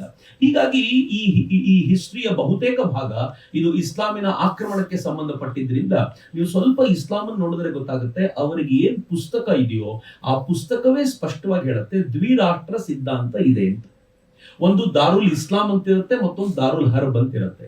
ಎಲ್ಲಿ ಇಸ್ಲಾಮಿನ ಶರಿಯಾ ಕಾನೂನಿಗೆ ಅವಕಾಶವಿಲ್ಲವೋ ಅದು ದಾರುಲ್ ಹರ್ಬ್. ಅಲ್ಲಿ ಶರಿಯಾ ಕಾನೂನು ತಂದು ಅದರಂತೆ ನಡೆದುಕೊಳ್ಳುವಂತೆ ಮಾಡುವವರೆಗೆ ಅದು ಫೈಟಿಂಗ್ ಸ್ಪಾಟ್. ಅಲ್ಲಿ ಫೈಟ್ ಮಾಡ್ತಾನೆ ಇರಬೇಕು ನಿರಂತರವಾಗಿ. ಫೈನಲಿ ಫೈಟ್ ಮಾಡಿ ಅದನ್ನು ದಾರುಲ್ ಇಸ್ಲಾಂ ಮಾಡುವವರೆಗೂ ನಾವು ಹೋರಾಟ ಮಾಡಬೇಕು ಅಂತ ಅವರಿಗೆ ಅವರ ಮೂಲ ಪುರುಷರೇ ತೋರಿಸಿ ಕೊಟ್ಟಿರೋದ್ರಿಂದ, ಅವರೇ ಭಗವಂತನ ಅವತೀರ್ಣವಾಣಿ ಇದು ಅಂತ ಹೇಳಿರೋದ್ರಿಂದ ಅವರು ಶ್ರದ್ಧೆಯಿಂದ ಪಾಲಿಸ್ತಾರೆ. ಆ ಶ್ರದ್ಧೆಯಿಂದ ಪಾಲಿಸುವ ಇವರ ಹಂತ ಎಲ್ಲಿವರೆಗೂ ಇದೆ ಅಂತಂದ್ರೆ, ಭಾರತೀಯ ಸಮಾಜವನ್ನ ಒಂದಾಗ್ಲಿಕ್ಕೆ ಅದು ಯಾವತ್ತೂ ಬಿಡೋದಿಲ್ಲ. ನಿಮ್ ಮನಸ್ಸಿನಲ್ಲಿ ಏನಾದ್ರು, ಐ ಆಮ್ ಸಾರಿ, ನನಗೂ ಬಹಳ ಆಸೆ ಇದೆ ಭಾರತದ ಹಿಂದೂಗಳು ಮತ್ತು ಮುಸಲ್ಮಾನರು ಒಟ್ಟಾಗಿ ಒಂದು ಫೈಟ್ ಅನ್ನು ಮುಂದಿಡಬೇಕು ಅಂತ, ಅದು ಯಾವತ್ತಿಗೂ ಸಾಧ್ಯ ಇಲ್ಲ. ನಾನು ಈ ವೇದಿಕೆ ಮೇಲೆ ನಿಂತ್ಕೊಂಡು ಹೇಳ್ಕೊಳ್ಬೇಕಾದ ಅನಿವಾರ್ಯತೆ ಇದ್ದೀನಿ, ಯಾವತ್ತಿಗೂ ಸಾಧ್ಯ ಇಲ್ಲ. ಯಾಕೆ ಅಂತಂದ್ರೆ ಇಬ್ಬರದ್ದು ಪ್ಯಾರಲಲ್ ಲೈನ್. ಸ್ವಲ್ಪ ಮಟ್ಟಿಗೆ ಸಾಧ್ಯ ಯಾವಾಗ ಆಗ್ಬೋದು ಅಂತಂದ್ರೆ, ಹಿಂದೂ ತನ್ನ ಪ್ಯಾರಲಲ್ ಆಗಿರುವಂತ, ಅವರಿಗೆ ಪ್ಯಾರಲಲ್ ಆಗಿ ಹೋಗೋದನ್ನ ಬಿಟ್ಟು ಸ್ವಲ್ಪ ಬಗ್ಬಿಟ್ಟು ನಾನು ನನ್ನ ಧರ್ಮವನ್ನೇ ಬಿಟ್ಟು ನಿಮ್ ಜೊತೆ ಸೇರ್ಕೊಳ್ತೀನಿ ಅಂದ್ರೆ ಮಾತ್ರ ಆಗ್ಬೋದು. ಬಿಟ್ರೆ ಇನ್ನಾಗ್ಬಿರು ಒಂದಾಗೋದಕ್ಕೆ ಸಾಧ್ಯವೇ ಇಲ್ಲ. ಯಾಕೆ ಸಾಧ್ಯವಿಲ್ಲ ಅಂತಂದ್ರೆ, ಅವರು ಚಿಕ್ಕಂದಿನಿಂದ ಬೆಳೆಸ್ಕೊಂಡು ಬಂದಿರುವಂತ ಪದ್ಧತಿಗಳೇ ಅಂತದ್ದು. ಫಾರ್ ಎಕ್ಸಾಂಪಲ್ 1857 ಒಂದು ಪುಟ್ಟ ಪ್ರಯತ್ನ ಆಯಿತು 1857 ನಲ್ಲಿ. ಬ್ರಿಟಿಷರನ್ನ ಭಾರತದಿಂದ ಓಡಿಸಬೇಕು, ಅದಕ್ಕೋಸ್ಕರ ಹಿಂದೂ ಮುಸಲ್ಮಾನರು ಒಟ್ಟಾಗಬೇಕು ಅಂತ ಬಹದ್ದೂರ್ ಶಾ ಜಫರ್ II, ಆತ ದೆಹಲಿಯ ದೊರೆ, ದೆಹಲಿಯನ್ನ ಆಳ್ತಾ ಇದ್ದ ಮುಘಲರ ಕೊನೆಯ ದೊರೆ, ಅವನೊಂದು ಪತ್ರವನ್ನ ಎಲ್ರಿಗೂ ಬರ್ದ. ನಾವೆಲ್ಲ ಹಿಂದೂ ಮುಸಲ್ಮಾನರು ಒಗ್ಗಟ್ಟಾಗಿ ಹೋರಾಟ ಮಾಡೋಣ. ಹೋರಾಟ ಮಾಡುವಾಗ್ಲೂ ಕೂಡ ನಮ್ಗೆ ಗೊತ್ತಿರಲಿ, ಈ ಹೋರಾಟದ ನಂತರ ಬ್ರಿಟಿಷರನ್ನ ಓಡಿಸಿದ ನಂತರ ನಾವೆಲ್ಲರೂ ಕೂತ್ಕೊಂಡು ಭಾರತವನ್ನ ಯಾರು ಆಳಬೇಕು ಅಂತ ಎಲ್ಲರೂ ನಿಶ್ಚಯ ಮಾಡ್ತಾರೋ ಅವರೇ ಆಳ್ಲಿ ಅಂತ ಒಂದು ಬರ್ದ. ಸೊ ಅದನ್ನ ನೋಡುವಾಗ ನಮಗೂ ಅನ್ಸುತ್ತೆ ಎಲ್ಲರೂ ಒಂದಾಗ್ಬಿಡ್ತಾರೆ ಅಂತ. ಒಂದಾಗ್ಲಿಲ್ಲ. ಯಾಕೆ ಒಂದಾಗ್ಲಿಲ್ಲ ಅಂತಂದ್ರೆ, ಈ ಒಂದಾಗೋದಕ್ಕೆ ಮುಸಲ್ಮಾನರ ಮಾನಸಿಕ ಸ್ಥಿತಿ ಬಿಡೋದಿಲ್ಲ. ಅವ್ರ ತಲೆಯೊಳಗೊಂದು ಹುಳ ಹೊಕ್ಕಿ ಕೂತ್ಬಿಟ್ಟಿದೆ. ಏನ್ ಹೊಕ್ಕಿ ಕೂತಿದೆ ಅಂತಂದ್ರೆ, ಬ್ರಿಟಿಷರು ಭಾರತಕ್ಕೆ ಬಂದಾಗ ಬ್ರಿಟಿಷರು ಸಾಮ್ರಾಜ್ಯವನ್ನ ಕಸಿದಿದ್ದು ಮುಸಲ್ಮಾನರಿಂದ. ಹೀಗಾಗಿ ಸ್ವಾತಂತ್ರ್ಯ ಬಂದ ನಂತರ ದೇಶ ಮುಸಲ್ಮಾನರ ಕೈಗೆ ಹೋಗ್ಬೇಕಿತ್ತು ಅಂತ ನಾವು ಅನೇಕರು ನಂಬಿದೀವಿ. ಅದನ್ನ ಇಲ್ಲ ರೀ. ಬ್ರಿಟಿಷರು ಸ್ವಾತಂತ್ರ್ಯವನ್ನ ಕಸಿದಿದ್ದು ಮರಾಠರಿಂದ, ಮುಸಲ್ಮಾನರಿಂದ ಅಲ್ಲ. Bahadur Shah Zafar II was weakest ruler. ಆ ಹೊತ್ನಲ್ಲಿ ಅವನು ತುಂಬಾ ವೀಕ್ ಆಗಿ ಹೋಗಿದ್ದ. ಕೊನೆಗೆ ಬ್ರಿಟಿಷರು ಈ 1857 ಹೋರಾಟ ಮುಗಿದ ನಂತರ ಅವನು ದೂರದ ರಂಗೂನಿಗೆ ಕಳಿಸಿದ್ರು. ರಂಗೂನಿಗೆ ಗಡಿಪಾರ್ ಮಾಡಿ ಅಲ್ಲೇ ಆತ ಉಳ್ಕೊಳ್ಳುವಂತ ಪರಿಸ್ಥಿತಿ ಬಂತು. ಆದ್ರೆ ಇವ್ರು ಎಲ್ಲಿವರೆಗೂ ಆಗಿದ್ರು ಅಂತಂದ್ರೆ, ಇವರಿಗೆ ತಮ್ಮ ಸುಪೀರಿಯಾರಿಟಿ ಕಾಂಪ್ಲೆಕ್ಸ್ ಅವತ್ತಿನಿಂದ ಇವತ್ತಿನವರೆಗೂ ಇದೆ. ನಮ್ಗೆ ಅರ್ಥ ಆಗ್ಲಿಲ್ಲ. ಈ ಒಂದು ಗಂಭೀರವಾದ ಸಂಗತಿಯ ಚರ್ಚೆ ಮಾಡ್ತೀನಿ. ಪುಸ್ತಕದಲ್ಲಿರುವಂತಹ ಆಕ್ರಮಣಗಳ ವಿವರವನ್ನು ನೀವು ಓದ್ಕೊಳ್ಳಿ, ಬಟ್ ಒಂದು ಗಂಭೀರವಾದ ಚರ್ಚೆ ನನ್ನ ಜೊತೆ ಮಾಡಬೇಕು. ಒಂದು ಸುಪೀರಿಯಾರಿಟಿ ಕಾಂಪ್ಲೆಕ್ಸ್ ಮುಸಲ್ಮಾನರಿಗಿದೆ, ಅದು ಮುಸಲ್ಮಾನರಲ್ಲಿ ಕೆಲವರಿಗಿದೆ. 1857 ಈ ಬಹದ್ದೂರ್ ಶಾ ಜಫರ್ ತನ್ನ ನವಾಬ್ ಖಾನನ್ನ ಕರೆದು ಏನ್ ಹೇಳ್ತಾನೆ ಅಂತಂದ್ರೆ, 500 ಜನ ಅಶ್ರಫ್ಗಳ ಸೇನೆಯನ್ನ ನಿರ್ಮಾಣ ಮಾಡುವಂತ. ನಮ್ಮಲ್ಲಿ ಯಾರಿಗೂ ಗೊತ್ತಿಲ್ಲ. ನಮ್ಗೆಲ್ಲ ಹೆಂಗಿದೆ ಅಂತಂದ್ರೆ, ಮುಸಲ್ಮಾನರಲ್ಲಿ ಜಾತಿಯ ಗಲಾಟೆಯೇ ಇಲ್ಲ ಅಂತ ನಾವು ಅನ್ಕೊಳ್ತೀವಿ. ಮುಸಲ್ಮಾನರಲ್ಲೂ ಜಾತಿ ಇದೆ. 3 ತರದ ಮೇಜರ್ ಕ್ಯಾಟಗರಿ ಇದೆ, ನೆನ್ಪಿಟ್ಕೊಳ್ಳಿ. ಮೊದಲನೆಯವ್ರನ್ನ ಅಶ್ರಫ್ಗಳು ಅಂತ ಕರೀತಾರೆ. ಸೈಯದ್ಗಳು, ಶೇಖ್ಗಳು, ಪಠಾನ್ಗಳು, ಮುಘಲ್ಗಳು, ಈ 4 ಜನರನ್ನ ಅಶ್ರಫ್ಸ್ ಅಂತ ಕರೀತಾರೆ. ಅಶ್ರಫ್ ಅತ್ಯಂತ ಉನ್ನತ ಸಮಾಜಕ್ಕೆ ಸೇರಿದ ವ್ಯಕ್ತಿ. ಅದರಲ್ಲೂ ಸೈಯದ್ ಮತ್ತು ಶೇಖ್ಗಳಿದಾರಲ್ಲ, ಇವರು ಮೆಕ್ಕಾ ಮೆದಿನಾದಲ್ಲಿ ಯಾರಿದ್ದಾರೋ ಅವರ ಡೈರೆಕ್ಟ್ ಡಿಸೆಂಡೆಂಟ್ಸ್ ಅಂತ. ಪಠಾನ್ ಮತ್ತು ಮೊಘಲರು ಈ ದೇಶವನ್ನು ರೂಲ್ ಮಾಡಿದ ಕ್ಲಾಸ್ನವರು. ಸೊ ಹೀಗಾಗಿ ಈ 4 ಜನ ಒಂದ್ ರೇಸಲ್ಲಿ. ಆದ್ರೆ ಅದರಲ್ಲೂ ಸೈಯದ್ ಶೇಖ್ಗಳು ಹೈಯೆಸ್ಟ್, ಪಠಾನ್ ಮತ್ತು ಮೊಘಲಗಳು ಸ್ವಲ್ಪ ಕೆಳಗಿರ್ತಾರೆ. ಬಟ್ ಸ್ಟಿಲ್ ಅವರೆಲ್ಲರೂ ಅಶ್ರಫ್ಗಳು ಅಂತ ಕರೆಯಲ್ಪಡ್ತಾರೆ. ಈ ಅಶ್ರಫ್ಗಳು ಎಷ್ಟು ಸುಪೀರಿಯರ್ಗಳು ಅಂತಂದ್ರೆ, ಇವರು ಈ ದೇಶದಲ್ಲಿರುವ ಬೇರೆ ಮುಸಲ್ಮಾನರನ್ನ ತಮ್ಮ ಸಮಕ್ಕೆ ನೋಡ್ಲಿಕ್ಕೆ ಇಷ್ಟಪಡೋದಿಲ್ಲ. ನಮ್ಗೆ ಗೊತ್ತಿಲ್ಲ ಅಷ್ಟೇ ಇದು. ಇದರ ನಂತರ ಬರುವಂತವರು ಅಜ್ಲಫ್ಗಳು ಅಂತ. ಅಜ್ಲಫ್ಗಳು ಯಾರು ಅಂತಂದ್ರೆ, ಭಾರತದಲ್ಲೇ ಇದ್ದು ಈ ಆಕ್ರಮಣಕಾರಿಗಳು ಬಂದಾಗ ಇವರಿಗೆ ಹೆದರಿ ಕನ್ವರ್ಟ್ ಆದವರು, ಬಟ್ ವೃತ್ತಿಯಿಂದ ಸ್ವಲ್ಪ ಮೇಲ್ ಸ್ತರದ ಕೆಲಸ ಮಾಡ್ತಿದ್ದಾರೆ. ಅವನೆಲ್ಲೋ ಡ್ರೈವರ್ ಆಗಿರ್ಬೋದು, ಅವನೆಲ್ಲೋ ಗವರ್ಮೆಂಟ್ ಆಫೀಸಲ್ಲಿ ಕೆಲಸ ಮಾಡ್ತಿದ್ದಿರ್ಬೋದು. ಜಾತಿಯ ದೃಷ್ಟಿಯಿಂದ ನೋಡೋದಾದ್ರೆ ಮೇಲ್ ಜಾತಿಯ ಜನ ಭಾರತದವ್ರು ಯಾರು ಕನ್ವರ್ಟ್ ಆದ್ರೋ ಅವರೆಲ್ಲರೂ ಅಜ್ಲಫ್ಗಳು. ಇನ್ನು 3ನೇ ವರ್ಗ ಇದೆ, ಅಸ್ಪೃಶ್ಯದ ವರ್ಗ ಮುಸಲ್ಮಾನರಲ್ಲಿ. ಅವರನ್ನ ಅರ್ಜಾಲ್ಗಳು ಅಂತ ಕರೀತಾರೆ. ಉತ್ತರ ಭಾರತದಲ್ಲಿ ಅಜ್ಲಫ್ಗಳು ಮತ್ತು ಅರ್ಜಾಲ್ಗಳನ್ನ ಸೇರಿ ಪಸ್ಮಂಡಾಗಳು ಅಂತ ಕರೀತಾರೆ. ಈ ಅಶ್ರಫ್ಗಳ ಏನ್ ಅರ್ಥ ಅಂತಂದ್ರೆ ಶರೀಫ್ ಅನ್ನೋ ಪದದಿಂದ ಅಶ್ರಫ್ ಬಂದಿರೋದು. ಅವನು ಶರೀಫ್ ಅಂದ್ರೆ ನಿಮ್ಗೆಲ್ಲ ಗೊತ್ತಿದೆ, ಉರ್ದು ಪದ. ಯಾರು ಸಭ್ಯನೋ ಅವನನ್ನ ಅಶ್ರಫ್ ಅಂತ ಕರೀತಾರೆ ಅಂತ ಹೇಳ್ತಾರೆ. ಬಾಬಾ ಸಾಹೇಬ್ರು ಈ ಎಲ್ಲ ಆಧಾರದ ಮೇಲೆ ಒಂದು ಮಾತು ಹೇಳಿದ್ರು. ನನ್ಗೆ ಬಾಬಾ ಸಾಹೇಬ್ರನ್ನ ಸರಿಯಾಗಿ ಓದಬೇಕು ನಮ್ ಜನ ಅಂತ ಅನ್ಸೋದು ಅದಕ್ಕೋಸ್ಕರವೇ. ಏನ್ ಹೇಳಿದ್ರು ಅಂತಂದ್ರೆ, ಹಿಂದೂಗಳಲ್ಲಿ ಜಾತಿ ಪದ್ಧತಿ ಏನೇನಿದೆಯೋ, ಬಾಬಾ ಸಾಹೇಬ್ರ ಮಾತಿದ್ದು ನಂದಲ್ಲ, ಹಿಂದೂಗಳಲ್ಲಿ ಏನೇನ್ ಜಾತಿ ಪದ್ಧತಿ ಇದೆಯೋ ಅವೆಲ್ಲವೂ ಮುಸಲ್ಮಾನರಲ್ಲಿದೆ, ಕೆಡುಕುಗಳು ಅದಕ್ಕಿಂತ ಜಾಸ್ತಿ ಇದೆ. ಬಾಬಾ ಸಾಹೇಬ್ರ ಮಾತು. ಬಾಬಾ ಸಾಹೇಬ್ರು ಹಿಂದೂ ಧರ್ಮವನ್ನು ಬೈದಿದೆಲ್ಲ ಎತ್ತಿ ಎತ್ತಿ ತೋರಿಸ್ತಾರೆ, ಆದ್ರೆ ಇದನ್ನ ಯಾರು ಮಾತೇ ಆಡೋದಿಲ್ಲ. ಯಾಕಂದ್ರೆ ನಾವು ಸುಮ್ಮನಿದೀವಲ್ಲ, ಇದನ್ನ ಹೇಳಬೇಕಾದ ನಾವೇ ಬಾಯಿ ಮುಚ್ಕೊಂಡಿದೀವಿ ಅಂತ. ಇವ್ರು ಎಲ್ಲಿಯವರೆಗೂ ಕೆಟ್ಟ ಜನ ಆಗಿದ್ರು ಅಂತಂದ್ರೆ, ಇಲ್ತಮಿಷ್ ಅನ್ನುವಂತ ಒಬ್ಬ ರೂಲರ್ ಇದ್ದ, ನಮ್ಗೆಲ್ರಿಗೂ ಗೊತ್ತಿದೆ. ಆ ಇಲ್ತಮಿಷ್ ಏನ್ ಹೇಳಿದ್ದ ಅಂತಂದ್ರೆ, ತಾನೊಂದು ರೂಲೇ ಮಾಡಿದ್ದ, ಒಂದು ರೂಲ್ ಹೊರಡಿಸಿದ್ದ, ಕೆಳಜಾತಿಯವರಿಗೆ ಉನ್ನತ ಪದವಿಯನ್ನ ನನ್ನ ಆಸ್ಥಾನದಲ್ಲಿ ಕೊಡಬಾರದು ಅಂತ. ಅವನ್ ಬರೋಕ್ಕಿಂತ ಮುಂಚೆ ಒಂದು 33 ಜನ ಇದ್ರು, ಎಲ್ಲರನ್ನು ಕರೆಸಿ ಎಲ್ಲರದ್ದು ಜಾತಿ ಕೇಳಿ, ಮುಸಲ್ಮಾನರದ್ದೇ ಜಾತಿ ಕೇಳಿ ಅವರನ್ನ ಆ ಪದವಿಯಿಂದ ಕೆಳಗಿಳಿಸಿದ್ದ ಇಲ್ತಮಿಷ್. ಬಲ್ಬನ್ ಅಂತ ಒಬ್ಬ ಇದ್ದ, ಗಯಾಸುದ್ದೀನ್ ಬಲ್ಬನ್. ಈ ಬಲ್ಬನ್ ಏನ್ ಹೇಳ್ತಿದ್ದ ಅಂತಂದ್ರೆ, ನನಗೆ ಕೆಳಜಾತಿಯವ್ರನ್ನ ಕಂಡ್ರೆ ರಕ್ತ ಕುದಿಯುತ್ತೆ ಅಂತಿದ್ದ. ಬಲ್ಬನ್ ಹೇಳ್ತಿದ್ದ. ಮತ್ತು ಕೆಳಜಾತಿಯರು ಅಂದ್ರೆ ಹಿಂದೂಗಳ ಬಗ್ಗೆ ಮಾತಾಡೋದಲ್ಲ, ಅವನು ಕನ್ವರ್ಟ್ ಆಗಿರುವಂತ ಮುಸಲ್ಮಾನರ ಬಗ್ಗೆ ಮಾತನಾಡೋದು. ಅವನು ಏನ್ ಹೇಳ್ತಿದ್ದ ಅಂತಂದ್ರೆ, ಒಂದು ಕಮಿಟಿಯನ್ನೇ ಮಾಡಿ ತನ್ನ ಇಡೀ ಸಾಮ್ರಾಜ್ಯದಲ್ಲಿ ಕೆಳಜಾತಿಯವರು ಯಾರಾದ್ರೂ ಮೇಲ್ ಸ್ತರದಲ್ಲಿ ಕೆಲಸಕ್ಕಿದಾರ ಅಂತ ಹುಡುಕ್ಲಿಕ್ಕೆ ಅಂತ ಒಂದು ಕಮಿಟಿ ಮಾಡಿಟ್ಟಿದ್ದ. ಬಹದ್ದೂರ್ ಶಾ ಜಫರ್, ನಾನು ಆಗ್ಲೇ ಹೇಳಿದಂತೆ 1857ರ ಹೊತ್ತಲ್ಲಿ ಹೋರಾಟಕ್ಕೆ ಅಂತಾನೆ 500 ಜನರ ಈ ಅಶ್ರಫ್ಗಳ ಒಂದು ಹೋರಾಟದ ತುಕಡಿಯನ್ನ ಮಾಡಬೇಕು, ಅದರಲ್ಲಿ ಬೇರೆ ಯಾರನ್ನೂ ಸೇರಿಸಬೇಡ ಅಂತ ಅವ್ನು ಹೇಳ್ತಿದ್ದ. ನಾನು ಇನ್ನೂ ಆಡ್ ಮಾಡ್ತೀನಿ, ಇದಕ್ಕೆ ಸ್ವಲ್ಪ ಗೊತ್ತಾಗ್ಲಿ ಅನ್ನೋ ಕಾರಣಕ್ಕೆ. ನಮ್ಗೆ ಗೊತ್ತಿಲ್ಲ ಅಷ್ಟೇ, ನಾವೇನ್ ತಿಳ್ಕೊಂಡಿದೀವಿ ಅಂತಂದ್ರೆ ಹಿಂದೂಗಳು ಮಾತ್ರ ಜಾತಿಯಲ್ಲಿ ಬಡದಾಡ್ತಿರ್ತಾರೆ, ಅವ್ರದ್ರಲ್ಲಿ ಇಲ್ಲ ಅಂತ. ಇದಕ್ಕಿಂತಲೂ ಕೆಟ್ಟದಾಗಿದೆ ರೀ. ನಾನ್ ನಿಮ್ಗೆ ಇವತ್ತು ಕೊಡುವಂತ ಡಾಟಾ ನೋಡಿದ್ರೆ ನೀವು ಗಾಬರಿ ಆಗ್ತೀರಾ. ದಾರುಲ್ ಉಲೂಮ್ ದೇವಬಂದಿಯ ಮೊದಲ ಮುಫ್ತಿ ಅಜೀಜುರ್ ರೆಹಮಾನ್ ಉಸ್ಮಾನಿ ಅವನೇನ್ ಹೇಳ್ತಾನೆ ಅಂತಂದ್ರೆ, ಕ್ಯಾಸ್ಟ್ ಬೇಸ್ಡ್ ಫತ್ವಾನೇ ಹೊರಡಿಸಿದ. ಫತ್ವಾ ಏನ್ ಗೊತ್ತಾ? ಸೈಯದ್ರ ಮೆಚೂರ್ ಹುಡುಗಿ, ಅಂದ್ರೆ ಸೈಯದ್ ಕುಟುಂಬಕ್ಕೆ ಸೇರಿದ ಮೆಚೂರ್ಡ್ ಹುಡುಗಿ ತನ್ನ ಪೇರೆಂಟ್ಗಳ ಒಪ್ಪಿಗೆ ಇಲ್ಲದೆ ಕೆಳಜಾತಿಯ ಮುಸಲ್ಮಾನನ ಮದುವೆ ಆದ್ರೆ ಆ ಮದುವೆ invalid. At the same time ಕೆಳಜಾತಿಯ ಹುಡುಗಿ ಏನಾದ್ರೂ ಮೇಲ್ಜಾತಿಯ ಹುಡುಗನನ್ನ ಪೇರೆಂಟ್ಗಳ ಒಪ್ಪಿಗೆ ಇಲ್ಲದೆ ಮದುವೆ ಆದ್ರೂ ಇಟ್ ಈಸ್ ವ್ಯಾಲಿಡ್. ಈ ಹುಡುಗಿ ಅಲ್ಲಿಗೆ ಹೋಗಬಾರ್ದು. ಫತ್ವಾ. ಅಹಮದ್ ರಜಾ ಬರೇಲ್ವಿ, ಮೌಲಾನಾ ಅಹಮದ್ ರಜಾ ಬರೇಲ್ವಿ ಪಂಥವನ್ನ ಸ್ಥಾಪಿಸಿದ್ದು. ಅವ್ರು ಹೇಳಿದ್ರಲ್ಲ, ಅಲ್ಲಿ ಬರೇಲ್ವಿ ಅಂತಿದೆ, ದೇವಬಂದಿ ಅಂತಿದೆ, ವಹಾಬಿಗಳಿದ್ದಾರೆ, ಭಿನ್ನ ಭಿನ್ನ ಪಂಥಗಳಿವೆ, ಸ್ಕೂಲ್ ಆಫ್ ಥಾಟ್ಸ್ ಇದೆ. ಆ school of thought, one school of thought, Barelvi school of thought, ಇದು ಉತ್ತರ ಪ್ರದೇಶದಲ್ಲಿ ವ್ಯಾಪಕವಾಗಿ ಕಂಡು ಬರುತ್ತೆ.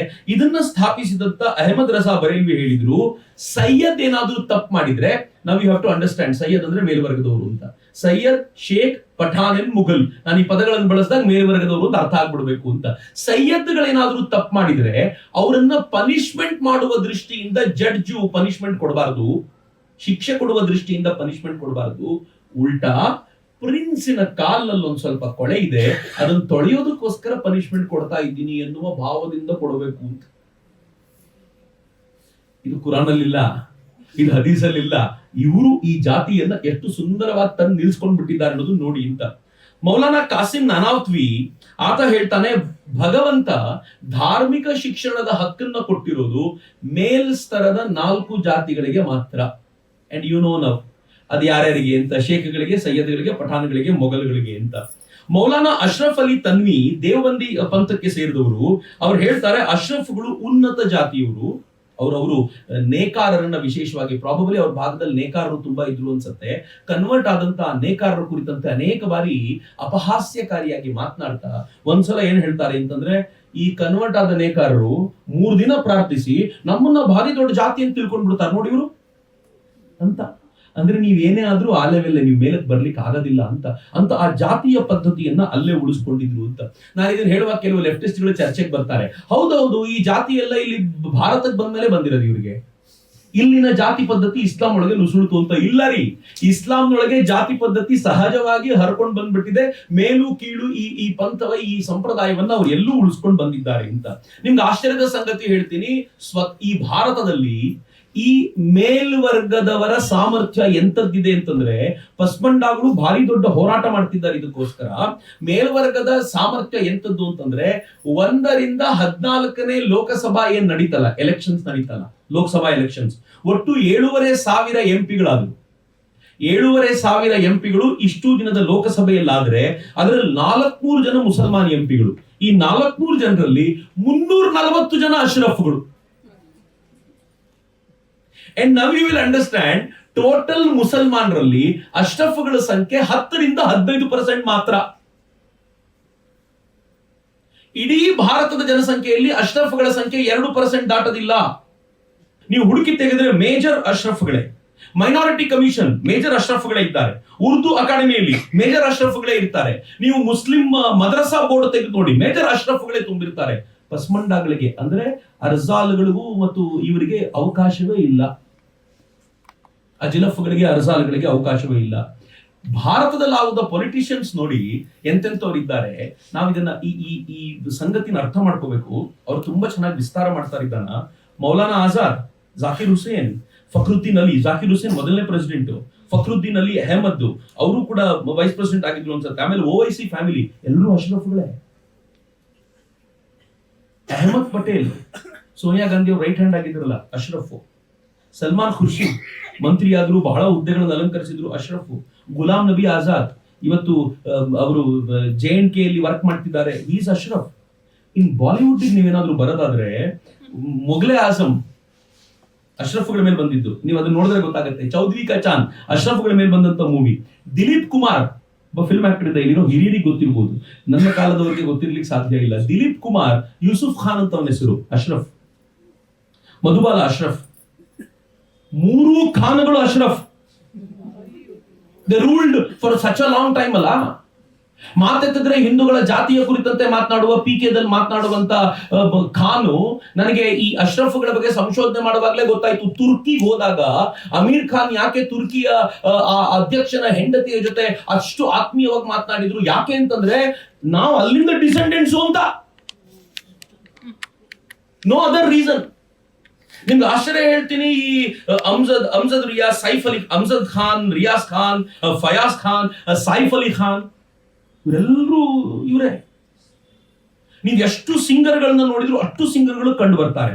ಇವ್ರನ್ನೆಲ್ಲ ಹೆಂಗೆ ಬ್ರಿಟಿಷರು ವ್ಯವಸ್ಥಿತವಾಗಿ ಬಳಸ್ಕೊಂಡ್ರು ಅಂತಂದ್ರೆ, ಈ ಅಶ್ರಫ್ಗಳನ್ನ ಬಳಸ್ಕೊಂಡು ನಾವು ಆಡಳಿತದಲ್ಲಿ ಗೊಂದಲ ಗಲಾಟೆ ಎಲ್ಲ ಉಂಟು ಮಾಡಬಹುದು, ನಾವು ಹಿಂದೂಗಳನ್ನ ಮಟ್ಟ ಹಾಕ್ಬಹುದು ಅಂತ ಅವ್ರು ಏನ್ ಮಾಡಿದ್ರು, ಅಶ್ರಫ್ಗಳಿಗೋಸ್ಕರ ಮೆಕ್ಕಾದಿಂದ ಒಂದು ಫತ್ವಾ ಹೊರಡಿಸಿದ್ರು. First time I read in this, though you have not given the time frame of that when that was issued, that I'll have to check with you.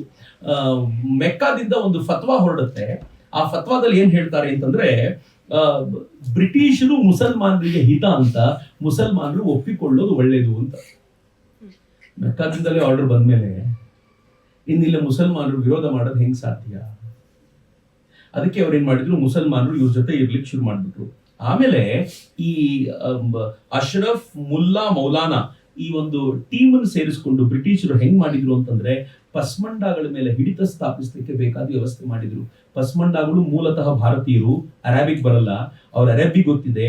Quran ಅನ್ನ ತಮಗೆ ಬೇಕಾದಂತೆ ಹೇಳಿ ಇವ್ರನ್ನ ತಮ್ಮ ಮುಷ್ಟಿಯಲ್ಲಿ ಇಟ್ಕೊಳ್ಳುವಂತೆ ಮಾಡಿ ಹೆಂಗ್ ಮಾಡಿದ್ರು ಗೊತ್ತಾ? ಪಸ್ಮಂಡಾಗಳನ್ನ ಲೂಸ್ ಬಾಂಬ್ ಮಾಡಿಟ್ರು. ಅವರು ಹೇಳೋದು, ನೀನು ಅವ್ನು ಹಿಂಗ್ ಮಾಡಿದಾನೆ, ನಿನಗೆ ಸ್ವರ್ಗ ಸಿಗೋದಿಲ್ಲ, ಅವನನ್ನು ಕೊಲ್ಲೋದ್ರೆ ಅಂತ ಇವನು ಹೇಳೋದು. ಅವನು ಹೋಗಿ ಯಾರನ್ನೋ ಮಾಡಿ ಬರೋದು. ಅಶ್ರಫ್ಗಳು ತಾವೇ ಮಾಡೋದಿಲ್ಲ. ಇಲ್ಲಿರುವಂತ ಪಸ್ಮಂಡಾಗಳನ್ನ ಬಳಸ್ಕೊಂಡು, ಅಜ್ಲಫ್ಗಳನ್ನ, ಅರ್ಜಾಲ್ಗಳನ್ನ ಬಳಸ್ಕೊಂಡು ಇವೆಲ್ಲ ಕೆಲಸ ಮಾಡಿಸ್ತಾರೆ.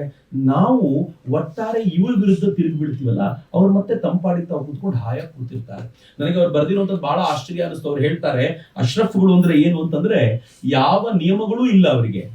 ಅಶ್ರಫ್ಗಳು ಹೆಂಡ ಕುಡಿತಾರೆ, ಅವರು ತಿನ್ನಬಾರದು ತಿಂತಾರೆ. They're drunkards, as you said.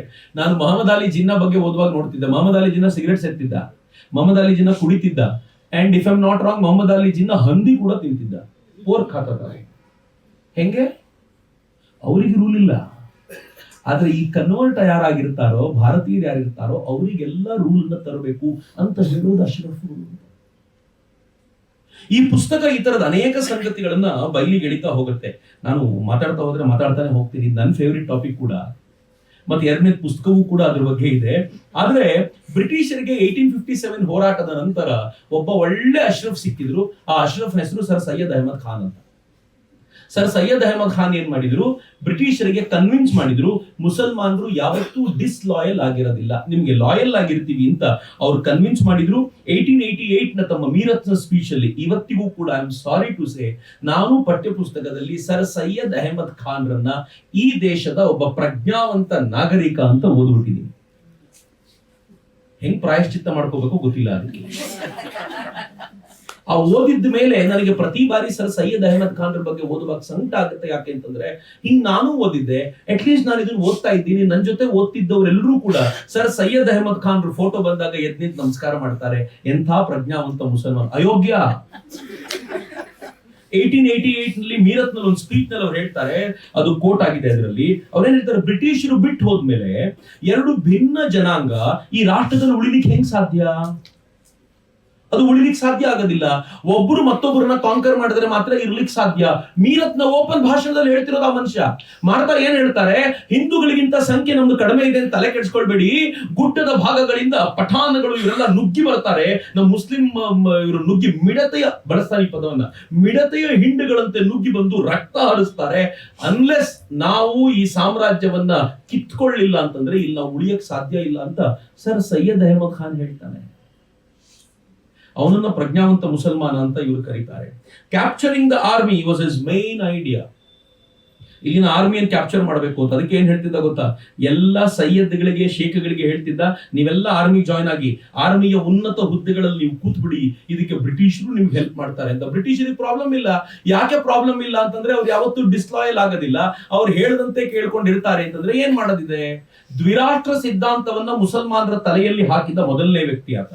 ಹಾಗೆಯೇ ವೋಟ್ ಮಾಡುವಾಗ ನೀವು ಯಾವುದೇ ಡೆವಲಪ್ಮೆಂಟಲ್ ಆಕ್ಟಿವಿಟಿ ನೋಡೋದ್ ಬೇಕಾಗಿಲ್ಲ, ಮುಸಲ್ಮಾನ ಅಂತ ಆದ್ರೆ ವೋಟ್ ಮಾಡಿ ಅಂತ ತಲೆ ತುಂಬಿದವನೇ.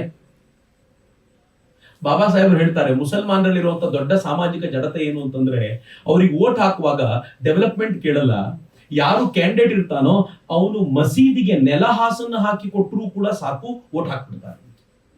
ಬಾಬಾ ಸಾಹೇಬ್ರು ಹೇಳಿದ್ರಿ, ನಾನು ಹೇಳ್ತಿರೋದಲ್ಲ. ನಾನು ಹೇಳಿದ್ರೆ ಗಲಾಟೆ ಮಾಡ್ಬಿಡ್ಬೋದು ಇವರು.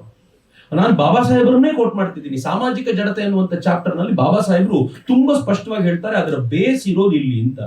ಅಶ್ರಫ್ಗಳು, ಇದು ಬ್ರಿಟಿಷರು ಕಂಡುಕೊಂಡಿದ್ದು, ಅಶ್ರಫ್ಗಳು ಇಂಡಿಯನ್ ಮುಸ್ಲಿಮರನ್ನ ಬ್ರಿಟಿಷ್ ಪರವಾಗಿರ್ಲಿಕ್ಕೆ ಕನ್ವಿನ್ಸ್ ಮಾಡ್ತಾರೆ. ಅರ್ಜಾಲ್ಗಳನ್ನು, ಅಜಲಫ್ಗಳನ್ನ ಅವರು ಕಾಂಗ್ರೆಸ್ಸಿಗೆ ಹೋಗದಂತೆ ತಡಿತಾರೆ. ಮೂರನೇದು, ಡಿವೈಡ್ ಅಂಡ್ ರೂಲ್ ಪಾಲಿಸಿ ಏನಿತ್ತೋ ಅದನ್ನ ಎಕ್ಸಿಕ್ಯೂಟ್ ಮಾಡ್ಲಿಕ್ಕೆ ಅಶ್ರಫ್ಗಳನ್ನ ಚೆನ್ನಾಗಿ ಬಳಸಬಹುದು. ಈ ಮೂರು ಸಿದ್ಧಾಂತ ಬ್ರಿಟಿಷರಿಗೆ ಇಷ್ಟ ಆಯ್ತು. ಅವ್ರು ಇವ್ರು ಕೇಳಿದ್ದನ್ನೆಲ್ಲ ಕೊಟ್ರು. ಪರಿಣಾಮ ಈ ಅಶ್ರಫ್ಗಳು ಏನ್ ಮಾಡಿದ್ರು ಗೊತ್ತಾ, ಇಲ್ಲಿನ ಮುಸಲ್ಮಾನರನ್ನ, ಲೋಕಲ್ ಮುಸ್ಲಿಮ್ಸ್ ಅನ್ನ ಕಟ್ಟರ್ ಮಾಡ್ತಾ ಹೋದ್ರು. ಪಾಕಿಸ್ತಾನದ ಮಂತ್ರಿಗಳೆಲ್ಲ ಇರ್ತಾರಲ್ಲ, ಸೌದಿ ಅರೇಬಿಯಾದ ಅಥವಾ ದೊಡ್ಡ ದೊಡ್ಡ ಇಸ್ಲಾಮಿಕ್ ಕಂಟ್ರಿಯ ಮುಖ್ಯಸ್ಥನ ಹೆಂಡತಿಯರು ಅವ್ರು ಹಾಕೋ ಬಟ್ಟೆಗಿಟ್ಟ ನೋಡಿದ್ರೆ ಗಾಬರಿ ಆಗ್ಬಿಡ್ತೀರ. ಅವ್ರ ಜಗತ್ತಿನ ಪಾರ್ಟಿಗಳಿಗೆಲ್ಲ ತಿರ್ಗಾಡ್ಕೊಂಡಿರ್ತಾರೆ. ಪಾಕಿಸ್ತಾನದ ಯಾರು ಅಧ್ಯಕ್ಷನಿರ್ತಾನೋ, ಯಾರು ಇರ್ತಾರೋ ಅವ್ರ ಹೆಂಡತಿಯರ ಜಗತ್ತಿನ ಯಾವುದೋ ಮೂಲೆಯಲ್ಲಿ ಇರ್ತಾರೆ. ಅವರು ಅಯ್ಯಾಶಿಯಲ್ಲಿ ಬದುಕಿರ್ತಾರೆ, ಹಾಯಾಗಿ ಬದುಕಿರ್ತಾರೆ. ಅವ್ರ ಮಕ್ಕಳು ಚೆನ್ನಾಗಿ ಓದ್ತಿರ್ತಾರೆ. ಒಸಾಮಾ ಬಿನ್ ಲಾಡೆನ್ ಮಕ್ಕಳೇ ಹೆಂಗ್ ಓದ್ತಾ ಇದ್ರು ಅನ್ನೋದನ್ನ ನೋಡಿದಾಗ ಗಾಬರಿ ಆಗ್ಬಿಟ್ಟಿತ್ತು ನನಗೆ, ಏನಪ್ಪ ಇವ್ರು ಹಿಂಗಿರ್ತಾರೆ. ಆದ್ರೆ ಈ ಪಾಪದ ಜನರ ತಲೆಯಲ್ಲಿ ಮಾತ್ರ ಈ ವಿಷಯವನ್ನು ತುಂಬುತ್ತಾ ಹೋಗ್ತಾರೆ. ಒಳ್ಳೆ ಅವಕಾಶ ಇತ್ತು ಮುಸ್ಲಿಂ ಹೆಣ್ಮಕ್ಳಿಗೆ. ಹಿಂದಿನ ಸರ್ಕಾರ ಇದ್ದಾಗ ಬುರ್ಕಾ ಹಾಕೊಂಡು ಕಾಲೇಜಿಗೆ ಬರಬಾರದು ಅಂತ ಅವ್ರು ಹೇಳ್ಬೇಕು, ಅಯ್ಯೋ ಕಾಲೇಜವ್ರು ರೂಲ್ ಮಾಡ್ಬಿಟ್ಟಿದ್ದಾರೆ, ಅದಕ್ಕೆ ನಾವು ಹಾಕಕ್ಕಾಗಲ್ಲ ಅಂತ ಹೇಳ್ಬಿಟ್ಟಿದ್ರೆ ಬಚಾವ್ ಆಗ್ಬಿಟ್ಟಿರ್ತಿದ್ರು. ಆದ್ರೆ ಎಷ್ಟು ಕಟ್ಟರ್ ಮಾಡ್ಬಿಟ್ಟಿದ್ದಾರೆ ಅವರನ್ನ ಅಂತಂದ್ರೆ, ನಿಮ್ಗೇನ್ ಗೊತ್ತು ಬುರ್ಖಾದಲ್ಲಿರುವಂತ ಆನಂದ ಏನ್ ಹೇಳಲಿಲ್ಲ. ಬುರ್ಖಾದಲ್ಲೂ ಆನಂದ ಇದೆ ಅಂತ ನೀವು ಹೇಳ್ಕೊಂಡ್ರೆ ನನ್ನ ಹತ್ರ ಏನು ಉತ್ತರ ಇಲ್ಲ. ಅಂಡ್ ಇಂಟ್ರೆಸ್ಟಿಂಗ್ಲಿ ನಮ್ಮ ಹೆಣ್ಮಕ್ಳು, ನಾನು ಕುಂಕುಮ ಧರಿಸಲೇಬೇಕು ಅನ್ನುವಂತ ವಾದದ ಕಟ್ಟರ್ ಪಂಥಿ ಏನಲ್ಲ. ಆದ್ರೆ ಸುಮ್ನೆ ಒಂದು ಕುಂಕುಮ ಇಟ್ಕೊಂಡು ಏನು ಇಟ್ಬಿಟ್ರೆ ಏನಾಗ್ಬಿಡುತ್ತೆ, ಯಾಕೆ ಇಡಬೇಕು ಅಂತ 100 ಪ್ರಶ್ನೆಗಳು. ಆದ್ರೆ ಅಲ್ಲಿ ಹೆಂಗಿದೆ ಅಂತಂದ್ರೆ, ಬುರ್ಖಾ ಧರಿಸೋದ್ರಿಂದ ನನಗೆ ಸಿಗುವಂತ ಸೆಕ್ಯೂರಿಟಿ ಏನು ಅಂತ ನಿಮ್ಗೇನ್ ಗೊತ್ತು? ಏನ್ ವಿಚಿತ್ರ ಇದು. ಎಷ್ಟು ಕಟ್ಟರ್ ಮಾಡಿದ್ರು ಕಳೆದ 75 ವರ್ಷಗಳಲ್ಲಿ ಅಂತ ನನ್ಗೆ ಯಾವಾಗ್ಲೂ ಅಂತ ಅನ್ಸುತ್ತೆ. ಸೊ ಇದರ ಪರಿಣಾಮ ಏನಾಯ್ತು ಅಂತಂದ್ರೆ, ಕಾಂಗ್ರೆಸ್ ನಲ್ಲಿ ನ್ಯಾಷನಲ್ ಮೂವ್ಮೆಂಟ್ ನ ಜೊತೆಗೆ ಹಿಂದೂ ಧರ್ಮ ಮತ್ತು ಒಟ್ಟಾರೆ ಭಾರತೀಯತೆಯಲ್ಲಿ ಒಂದು ಸಣ್ಣ ಪರಿವರ್ತನೆ ತರಬೇಕು, ಸಾಮಾಜಿಕ ಪರಿವರ್ತನೆ ತರಬೇಕು ಅಂತ ಒಂದು ಮೂವ್ಮೆಂಟ್ ಶುರುವಾದ್ರೆ, ಅದನ್ನ ರಾನಡೆಯವರು ಲೀಡ್ ಮಾಡಿದ್ರೆ, ಆ ಇಡೀ ಮೂವ್ಮೆಂಟ್ ನಲ್ಲಿ ಮುಸಲ್ಮಾನರ ಪರವಾಗಿ ಒಬ್ಬರೇ ಒಬ್ರು ಸಿಕ್ಕಿದ್ದು ಅದು ಬರೇಲಿಯ ಮೌಲ್ವಿ. ಅಂದ್ರೆ ಇಂಟರ್ನಲ್ ಚೇಂಜಸ್ಗೆ ಅವ್ರು ತಯಾರಿಲ್ಲ.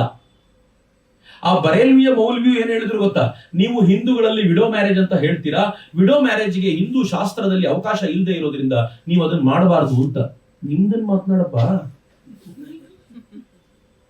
ಎರಡನೇದವ್ರು ಹೇಳಿದ್ರು ಘರ್ ವಾಪಸಿ ಮಾಡ್ಲಿಕ್ಕೆ ನಾವು ಒಪ್ಕೊಳ್ಳೋದಿಲ್ಲ ಅಂತ. ಇನ್ನೇನಿದೆ, ನೀವು ಸಾಮಾಜಿಕ ಬದಲಾವಣೆಗೆ ತಯಾರೇ ಆಗದೆ ಇರುವಂತ ಈ ಜನ ಹೆಂಗಾಗ್ಬಿಟ್ರು ಅಂತಂದ್ರೆ, ಫೈನಲಿ ಅವರೊಂದು ಮುಸ್ಲಿಂ ಲೀಗ್ ಶುರು ಮಾಡ್ಕೊಂಡ್ರು. ಹಿಂದೂಗಳು ಏನೇನು ಮಾಡಿದಾರೋ ಅದಕ್ಕೆ ಪರ್ಯಾಯವಾಗಿ ಎಲ್ಲವನ್ನು ಮಾಡ್ತಾ ಮಾಡ್ತಾ ತಾವು ಈಕ್ವಲ್ ಆಗಿ ನಿಂತು ಹಿಂದೂಗಳನ್ನ ವೀಕ್ ಮಾಡುವಂತ ಒಂದು ಪ್ರಯತ್ನಕ್ಕೆ ಬ್ರಿಟಿಷರು ಏನೇನ್ ಮಾಡಿದ್ರೋ ಎಲ್ಲ ಸಪೋರ್ಟ್ ಮಾಡ್ತಾ ಹೋದ್ರು.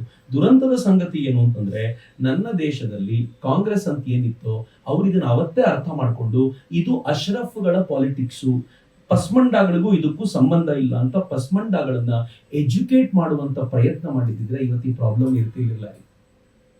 ಅವ್ರ ಹಂಗ್ ಮಾಡಿದಾಗ ನಮ್ಮವ್ರು ಏನ್ ಮಾಡಿದ್ರು ಗೊತ್ತಾ, ಅಶ್ರಫ್ಗಳ ಜೊತೆನೇ ಮಾತಾಡ್ಲಿಕ್ಕೆ ಕೂತು ಪಸ್ಮಂಡಾಗಳನ್ನ ಹತ್ರಕ್ಕೆ ಸೇರಿಸ್ಕೊಳ್ಳಿಲ್ಲ. ಮೊಹಮ್ಮದ್ ಅಲಿ ಜಿನ್ನಾ ತರದವರು, ಮೌಲಾನಾ ಆಜಾದ್ರ ತರದವರೇ ಹತ್ರಕ್ಕೆ ಬಂದ್ರು, ಅವ್ರ ಜೊತೆನೆ ಚರ್ಚೆ, ಅವ್ರ ಜೊತೆನೆ ಮಾತು. ಫೈನಲಿ ಎಲ್ಲಿ ಉಳ್ಕೊಳ್ತು? ಏನು ಉಳ್ಕೊಳ್ಳುವಂತ ಸ್ಥಿತಿ ಇರಲಿಲ್ಲ. ದುರದೃಷ್ಟಕರ ಸಂಗತಿ ಅಂತಂದ್ರೆ ಇವತ್ತಿಗೂ ಭಾರತಕ್ಕೆ ಅರ್ಥ ಆಗ್ತಾ ಇಲ್ಲ. ಅತ್ಯಂತ ಸಾಮಾನ್ಯ ಮುಸಲ್ಮಾನರನ್ನ, ಭಾರತೀಯ ಮುಸಲ್ಮಾನರನ್ನ ಯಾರು ತೀರಾ ಇತ್ತೀಚಿನವರೆಗೂ, ನಾನು ಸ್ಕೂಲಿಗೆ ಹೋಗ್ಬೇಕಾದ್ರೂ ನಮ್ಮೂರಿನ ಮುಸಲ್ಮಾನರನ್ನ ನೋಡ್ತಾ ಇದ್ದೆ, ಅವರು ನಮ್ಮ ಪುರೋಹಿತರ ಹತ್ರನೇ ಬಂದು ಅವರು ರಾಹುಕಾಲ ಯಾವುದು ಅಂತ ಕೇಳ್ಕೊಂಡೆ ತಮ್ಮ ಕೆಲಸ ಮಾಡ್ತಿದ್ರು. ಬಹುತೇಕರು ಸೂಕ್ಷ್ಮವಾಗಿ ಗಮನಿಸಿದ್ರೆ ಗೊತ್ತಿರುತ್ತೆ ಈಗ ಯಾವ ತರದ ಕಟ್ಟರ್ನೆಸ್ ಬಂದಿದೆ ಅಂತಂದ್ರೆ, ಜಮಾತ್ಗಳನ್ನೆಲ್ಲ ಶುರು ಮಾಡಿ ಯಾವ ತರದ ಕಟ್ಟರ್ ಪಂಥಿಯಾಗಿ ಮಾಡಿದ್ದಾರೆ ಅಂತಂದ್ರೆ, ನಾನು ಚಿಕ್ಕನ್ನಲ್ಲಿ ಇಷ್ಟು ಬುರ್ಕಾ ಹಾಕೊಂಡ್ರು ನೋಡ್ಲಿಕ್ಕೆ ಸಿಗ್ತಿರ್ಲಿಲ್ಲ. ಈ ಕಟ್ಟರ್ಗಳನ್ನ ಮಾಡ್ತಿದ್ದಾರೆ. ಅವರ ಮಕ್ಕಳು ವಿದೇಶದಲ್ಲಿ ಓದ್ಬಹುದು, ಅಶ್ರಫ್ಗಳ ಮಕ್ಕಳು ವಿದೇಶದಲ್ಲಿ ಓದ್ಬಹುದು, ಆದ್ರೆ ಅಜ್ಲಫ್ ಮತ್ತು ಅರ್ಜಾಲ್ಗಳು ಇಲ್ಲೇ ಇರಬೇಕು, ಕಟ್ಟರ್ಗಳಾಗಿರ್ಬೇಕು. ಮದ್ರಸಾಗಳಿಗೆ ಹೋಗ್ಬೇಕು. ಅವರು ಇಂಗ್ಲಿಷ್ ಕಲಿಬಾರದು ಅಂತ ಅವ್ರು ಹೇಳ್ತಾರೆ. ಯಾಕೆ ಗೊತ್ತಾ? ಕನ್ನಡ ಯಾಕೆ ಮುಸಲ್ಮಾನರು ತುಂಬಾ ಚೆನ್ನಾಗಿ ಮಾತನಾಡೋದಿಲ್ಲ? ಎಷ್ಟು ವರ್ಷಗಳಿಂದ ಇಲ್ಲಿರ್ತಾರೆ. ಯಾರೋ ಒಬ್ಬ ಉತ್ತರ ಭಾರತದವನು ಇಲ್ಲಿ ಬಂದು ಕನ್ನಡ ಕಲಿಲಿಲ್ಲ ಅಂತಂದ್ರೆ ಅವ್ರಿಗೆ ಹೋಗಿ ಮಸಿ ಬೆಳೆದ್ ಬಿಡ್ತೀವಿ. ಆದ್ರೆ ಇಷ್ಟು ವರ್ಷಗಳಿಂದ ಇಲ್ಲಿರುವಂತ ಮುಸಲ್ಮಾನ ಕನ್ನಡ ಕಲ್ತಿಲ್ಲ ಅಂತ ನಮ್ಗೆ ಅನ್ಸಲ್ವಲ್ಲ. ಯಾಕೆ ಅಂತಂದ್ರೆ, ಅವರು ಇದು ಸರ್ ಸೈಯದ್ ಅಹಮದ್ ಖಾನ್ರಿಗಿಂತ ಮುಂಚೆ ಇದ್ದಂತ ವಾದ ಏನ್ ಹೇಳ್ತಾರೆ ಅಂತಂದ್ರೆ, ಈ ಕನ್ನಡ, ಇಂಗ್ಲಿಷು ಇವೆಲ್ಲವೂ ಕೂಡ ಮೂರ್ತಿ ಪೂಜಕರ ಲ್ಯಾಂಗ್ವೇಜು, ಈ ಲ್ಯಾಂಗ್ವೇಜ್ ಅನ್ನು ಕಲಿಬಾರದು ಅಂತ. ಸೊ ಎಲ್ಲಿಯವರೆಗೂ ಈ ಮಾನಸಿಕತೆಯ ಬದಲಾವಣೆ ಆಗೋದಿಲ್ವೋ ಅಲ್ಲಿವರೆಗೂ ಜೊತೆಯಾಗದೆ ಹೆಂಗೆ? ಈ ಮಾನಸಿಕತೆ ಯಾವಾಗ ಹೊರಗೆ ಬರುತ್ತೆ ಗೊತ್ತಾ? ನಾರ್ಮಲ್ ಟೈಮಲ್ಲಿ ಹೊರಗೆ ಬರೋದಿಲ್ಲ. ನಾರ್ಮಲ್ ಟೈಮಲ್ಲಿ ನಾವೆಲ್ಲರೂ ಸಾಮಾನ್ಯರೇ, ನಾವೆಲ್ಲರೂ ಮುಸಲ್ಮಾನರದ್ದು ಏನಾದ್ರೂ ಒಂದು ಒಳ್ಳೆಯ ಫಿಲ್ಮ್ ಬಂದಾಗ ಚಪ್ಪಾಳೆ ತರ್ತೀವ ಸೂಪರ್ ಅಂತ. ಆದ್ರೆ ಇರಾನ್ ಮತ್ತು ಇಸ್ರೇಲ್ ಯುದ್ಧ ನಡೆಯುವಾಗ ಗೊತ್ತಾಗುತ್ತೆ. ಯಾರೋ ಇರಾನ್ ಒಬ್ರು ತೀರ್ಕೊಂಡ್ರೆ, ಶಿಯಾದ ಮುಖ್ಯಸ್ಥರೇ ಇರ್ಬೋದು, ನಮಗೋರ್ಗೂ ಏನ್ ಸಂಬಂಧವೇ ಇಲ್ಲ. ಅವ್ರು ತೀರ್ಕೊಂಡ್ರೆ ಇಲ್ಲಿ ಪ್ರತಿಭಟನೆ ಯಾರ ವಿರುದ್ಧ? ಪ್ರತಿಭಟನೆ ಯಾರ ವಿರುದ್ಧ?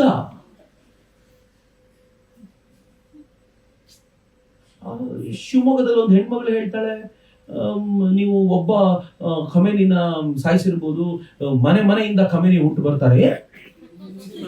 ಖಮೇನಿ ಅಲ್ಲಿ ಸತ್ರ ಇಲ್ಲಿ ಯಾಕೆ ಹುಟ್ಟಬೇಕು? What is problem with you? ಅರ್ಥ ಆಗೋದಿಲ್ಲ. ನಾನು ಇವತ್ತು ಬೆಳಗ್ಗೆ ಒಂದು ವಿಡಿಯೋ ನೋಡ್ತಾ ಇದ್ದೆ, ಕಾಶ್ಮೀರದಲ್ಲಿ ಒಂದು ಹೆಣ್ಮಗಳನ್ನ ಇಂಟರ್ವ್ಯೂ ಮಾಡ್ತಾರೆ. ಇಂಟರ್ವ್ಯೂ ಮಾಡುವಾಗ ಕೇಳ್ತಾರೆ, ನೀವೆಲ್ಲ ದುಡ್ಡು ಕಳಿಸಿದ್ರಲ್ಲ, ಕಾಶ್ಮೀರ ಸಿಕ್ಕಾಪಟ್ಟೆ ದುಡ್ಡು ಕೊಟ್ಟಿದ್ದೀರಿ. ಕಾಶ್ಮೀರದ ಮಕ್ಕಳು ತಾವು ಗೋಲಕದಲ್ಲಿ ದುಡ್ಡು ಹಾಕ್ತಾರಲ್ಲ, ಗೋಲಕಗಳನ್ನು ಒಡೆದು ಇರಾನ್ಗೆ ಅಂತ ಹಣ ಕಳಿಸಿದ್ದಾರೆ. ಇರಾನ್ ಗವರ್ಮೆಂಟ್ ಮೊದಲು ಇಂಡಿಯನ್ ಗವರ್ಮೆಂಟ್ ಗೆ ಥ್ಯಾಂಕ್ಸ್ ಅಂತ ಹೇಳಲಿಲ್ಲ, ಥ್ಯಾಂಕ್ಸ್ ಟು ಕಾಶ್ಮೀರಿ ಪೀಪಲ್ ಅಂತ ಹೇಳಿದೆ.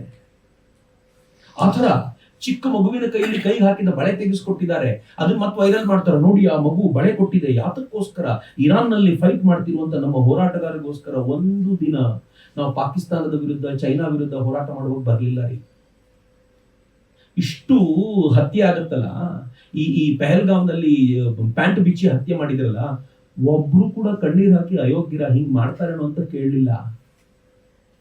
ಅದು ಈ ಕಣ್ಣೀರ್ ಹಾಕೋದು ನೋಡಿದಾಗ ನನ್ಗೆ ಅನ್ಸುತ್ತೆ, ಅಬ್ಬಾಬಾಬಾ, ನಾನು ಆರಂಭದಲ್ಲೇ ಹೇಳಿಲ್ಲ, ಒಂದಾಗತ್ತೆ ಅಂತ ನಾವೇನಾದ್ರೂ ಅನ್ಕೊಂಡಿದ್ರೆ ಭ್ರಮಾಲೋಕದಲ್ಲಿದ್ದೀವಿ. ಈ ಭ್ರಮಾಲೋಕದಿಂದ ಆಚೆ ಬರಬೇಕಾಗಿದೆ. ಆದ್ರೆ ಒಂದಾಗಬೇಕಾಗಿದೆ ನಿಶ್ಚಯ. ಈ 25 ಕೋಟಿ ಮುಸಲ್ಮಾನರನ್ನ ಸಮುದ್ರ ತಳ್ಳಕ್ ನಿಮ್ಮ ಹತ್ರನೂ ಆಗಲ್ಲ, ನನ್ನ ಹತ್ರನೂ ಆಗೋದಿಲ್ಲ. 80 ಕೋಟಿ ಹಿಂದೂಗಳನ್ನ ಸಾಯಿಸೋದಕ್ಕೆ ಅವ್ರಿಗೂ ಸಾಧ್ಯ ಇಲ್ಲ, ಇರೋದು ಒಂದೇ, ಇಬ್ರು ಸೇರ್ಕೊಂಡು ಭಾರತ್ ಮಾತಾ ಕಿ ಜೈ ಅನ್ಬೇಕಷ್ಟೇ, ಬೇರೆ ದಾರಿನೇ ಇಲ್ಲ ಅಂತ. ಸೊ ಫಸ್ಟ್ ಆಫ್ ಆಲ್ ಇದಕ್ಕೆಲ್ಲ ಅವ್ರು ಹೇಳಿದಂತೆ ಜಿನೋಸೈಡ್ ಆಗಿದೆ ಅನ್ನೋದನ್ನ ನಾವು ಕನ್ಸಿಡರ್ ಮಾಡಬೇಕು. ಭಾರತ ಅದನ್ನ ಎಕ್ಸೆಪ್ಟ್ ಮಾಡ್ಬೇಕು, ಕರೆಕ್ಟ್ ಜಿನೋಸೈಡ್ ಆಗಿದೆ ಅಂತ.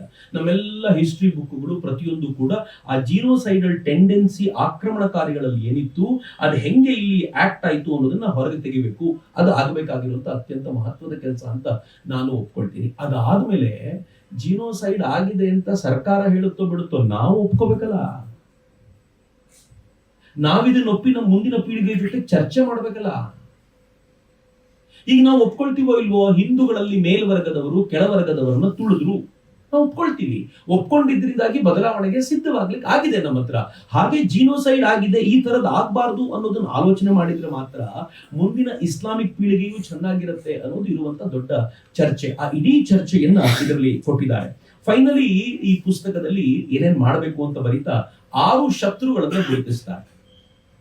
ಮೊದಲನೇದು ಚೆನ್ನಾಗಿದೆ, ಅದು ಮೌಲಾನಾ ಮುಫ್ತಿ ಕ್ಲರಿಕ್ಸ್ ಯಾರಿದ್ದಾರಲ್ಲ ಮೊದಲನೇ ಶತ್ರುಗಳು ಅಂತ. ಮೌಲಾನಾಗಳು ಮುಫ್ತಿಗಳು ಅವರೇ ದೊಡ್ಡ ಶತ್ರು ಅಂತ. ದೊಡ್ಡ ಶತ್ರು ನಮಗ್ ಮಾತ್ರ ಅಲ್ಲ, ಓ ಇಸ್ಲಾಂಗೂ ಭಿ ಖತರಾ ಹಿ ಹೈ. I have a good friend, a Muslim good friend, he always says this. ಅವ್ರು ಹೇಳ್ತಾರೆ, ಎಲ್ಲಿವರೆಗೂ ಈ ಮೌಲಾನಾಗಳನ್ನ ದೂರ ಮಾಡ್ಲಿಕ್ಕೆ ಆಗೋದಿಲ್ವೋ ಅಲ್ಲಿವರೆಗೂ ಇಸ್ಲಾಂ ಉದ್ಧಾರ ಆಗೋದಿಲ್ಲ ಅಂತ ಮುಸ್ಲಿಂ ಹೇಳ್ತಾರೆ. ಈ ಸೈಸ್ ನಾನು ಅವ್ರ ವಿರುದ್ಧ ಫೈಟ್ ಮಾಡ್ತೀನಿ, ಅದಕ್ಕೆ ನನ್ನ ಕಮ್ಯುನಿಟಿಯಲ್ಲಿ ನನ್ ಕಂಡ್ರೆ ಆಗೋದಿಲ್ಲ ಯಾರಿಗೂ ಅಂತ. ಬಟ್ ಅವ್ರನ್ನ ಫೈಟ್ ಮಾಡಿ ಅವರೇ ನಮ್ಮನ್ನ ಹಾಳು ಮಾಡ್ತಿರೋದು ಅಂತ ಅವ್ರಿಗೆ ಅರ್ಥ ಆಗ್ಬೇಕು, ಇಲ್ಲದೆ ಹೋದ್ರೆ ಬಹಳ ಕಷ್ಟ ಅಂತ. ಮೊದಲನೇ ಶತ್ರು ಮೌಲಾನಾ ಮುಫ್ತಿಗಳು. ಎರಡನೇದು ಮೆಕಾಲೆಯಿಸಂ, ದೊಡ್ಡ ಶತ್ರು. ನಾನು ಆರಂಭದಲ್ಲೇ ಹೇಳಿದೆ ಎಂತ ದೊಡ್ಡ ಶತ್ರು ಅಂತಂದ್ರೆ ನಮ್ಮವರನ್ನೇ ನಮ್ಮ ವಿರುದ್ಧ ಎತ್ತಿ ಕೊಟ್ಟುವಂತ ಸಾಮರ್ಥ್ಯ ಇರೋದು ಮೆಕಾಲೆಯಿಸಂಗೆ. ಅಫ್ಜಲ್ ಗುರು ತೀರ್ಕೊಂಡಾಗ, ಅಫ್ಜಲ್ ಖಾನ್, ಅಫ್ಜಲ್ ಗುರು ಅಂತ ಕರೀತಾರಲ್ಲ, ಅವನ್ ತೀರ್ಕೊಂಡಾಗ ಅಫ್ಜಲ್ ಗುರು ಅನ್ನುವಂತ ಒಬ್ಬ ರಾಕ್ಷಸ ತೀರಿಕೊಂಡ ಅಂತ ನಾವು ಮಾತಾಡ್ಲಿಲ್ಲ. ಪಾಪ ಒಬ್ಬ ಮೇಷ್ಟ್ರ ಮಗ, ಮೇಷ್ಟ್ರ ಮಗ ಅವನು ಅಂತ ನರೇಟಿವ್ ಬಿಲ್ಡ್ ಮಾಡ್ಬಿಟ್ಟು. ಎಂಥ ನರೇಟಿವ್ ಬಿಲ್ಡ್ ಮಾಡ್ಬಿಡ್ತಾರೆ ಅಂತಂದ್ರೆ ಆ ನರೇಟಿವ್ ನ ಅಡಿಯಲ್ಲಿ ಕೊಚ್ಚೋಗ್ಬಿಡ್ತೀವಿ ನಾವು. ಪರವಾಗಿಲ್ಲ, ಈಗ ನಾವು ಸ್ವಲ್ಪ ಸ್ಟ್ರಾಂಗ್ ಆಗಿದ್ದೀವಿ, ನಮ್ದು ನರೇಟಿವ್ ನ ಸ್ಟ್ರಾಂಗ್ ಆಗಿ ಇಡ್ಲಿಕ್ಕೆ ಸಾಧ್ಯವಾಗುತ್ತೆ. ಇಲ್ಲದೆ ಹೋದ್ರೆ ನರೇಟಿವ್ಸೇ ಇಲ್ಲ ನಮ್ದು. ಇತ್ತೀಚೆಗೆ ಹೋಳಿದಲ್ಲಿ ಉತ್ತಮ್ ನಗರದಲ್ಲಿ ಒಂದು ಘಟನೆ ನಡೀತು, ನಂಗೆ ಗೊತ್ತಿಲ್ಲ ಎಷ್ಟು ಜನರಿಗೆ ನೆನಪಿದೆಯೋ ಅಂತ. ಇನ್ ಸ್ವಲ್ಪ ದಿನ ಆದ್ರೆ ಉತ್ತಮ್ ನಗರ ಹೆಸರು ಮರ್ತೋಗ್ಬಿಡುತ್ತೆ ನಮ್ಗೆ, ನಾವು ಬಹಳ ಮಿಸ್ಸಿಂಗ್ ಇದ್ರಲ್ಲಿ ಮರೆಯೋದ್ರಲ್ಲಿ. ಒಂದು ಮಗು ಹೋಳಿ ಹಬ್ಬಕ್ಕೆ ಒಂದು ಬಲೂನ್ ಅಲ್ಲಿ ಕಲರ್ ತುಂಬಿಕೊಂಡು ತನ್ನ ತಂದೆ ಬರ್ತಾರೆ ಅಂತ ಫಸ್ಟ್ ಫ್ಲೋರ್ ಅಲ್ಲಿ ಇಟ್ಕೊಂಡು ಅವ್ರ ತಲೆ ಮೇಲೆ ಹಾಕ್ಬೇಕು ಅಂತ ನಿಂತಿದ್ರು. ಆ ತಂದೆ ಒಳಗ್ ಬಂದಾಗ ಮಗು ತಲೆ ಮೇಲೆ ಹಾಕ್ತು, ತಂದೆ ತಲೆ ಮೇಲೆ ಬಿತ್ತು, ರಕ್ತ ಕಲರ್ ಎಲ್ಲ ಹರಡ್ಕೊಳ್ತು. ಸ್ವಲ್ಪ ಕಲರು ಇನ್ನೊಬ್ಬ ಹೆಣ್ಮಗಳ ಮೇಲೆ ಚಿಮ್ತು, ಆಕೆ ಬುರ್ಕ ಹಾಕೊಂಡು ಬರ್ತಿದ್ರು. ನೀವಾದ್ರೆ ಏನ್ ಮಾಡ್ತೀರಾ? ಆ ಮಗುಗೆ ಏನಮ್ಮ ಹಾಳು ಮಾಡ್ಬಿಟ್ಟಿಯಲ್ಲ. ತುಂಬಾ ವೈಟ್ ಬಟ್ಟೆ ಆಗಿದ್ರೆ ಮನೇಲಿ ಹೆಂಡತಿ ಬೈತಾಳೆ, ಸ್ವಲ್ಪ ಟೆನ್ಷನ್ ಇರ್ಬೋದು, ಬಿಟ್ರೆ ಇನ್ ಯಾವ ಟೆನ್ಷನ್ ಇರಲ್ಲ ಇದರಲ್ಲಿ. ಅವಳು ಏನ್ ಮಾಡಿದ್ಲು, ಕೂಗಾಡಿದ್ಲು, ಗಲಾಟೆ ಮಾಡಿದ್ಲು. ಆ ತಂದೆ ಮಗಳನ್ನು ಕರೆಸಿ ಸಾರಿ ಕೇಳ್ಬಿಡಮ್ಮ ಅಂತ. ಆ ಮಗುನು ಸಾರಿ ಕೇಳ್ತು, ಹೋಗ್ಬೇಕಿತ್ತು. ತಕ್ಷಣ ಏನ್ ಮಾಡಿದ್ಲು ಗೊತ್ತಾ, ಒಂದು 50-100 ಜನ ಮುಸ್ಲಿಮರನ್ನ ಕರ್ಕೊಂಡು ಬಂದು, ದಾಂಡಿಗರನ್ನ ಕರ್ಕೊಂಡು ಬಂದು ಆ ಮಗುವಿನ ತಂದೆಯನ್ನ ಇವರೆಲ್ಲರ ಮುಂದೆ ಹೊಡೆದು ಸಾಯಿಸ್ಬಿಟ್ರಿ. ನಂಗೆ ಜೀರ್ಣನೇ ಆಗ್ಲಿಲ್ಲ. ಒಂದು ಕಲರ್ನ 4 ಹನಿ ಸ್ಪಿಲ್ ಔಟ್, ಅದಕ್ಕೆ ಮರ್ಡರ್ ಮಾಡೋದಕ್ಕೆ ಅವ್ರಿಗೆ ಖುಷಿ ಯಾಕೆ ಅಂತಂದ್ರೆ ಸ್ವರ್ಗ ಸಿಗತ್ತೆ ಅಂತ. ಯಾವ ದೇವರು ಸ್ವರ್ಗ ಕೊಡ್ತಾರೆ ಈಗ ಮರ್ಡರ್ ಮಾಡಿದ್ರೆ?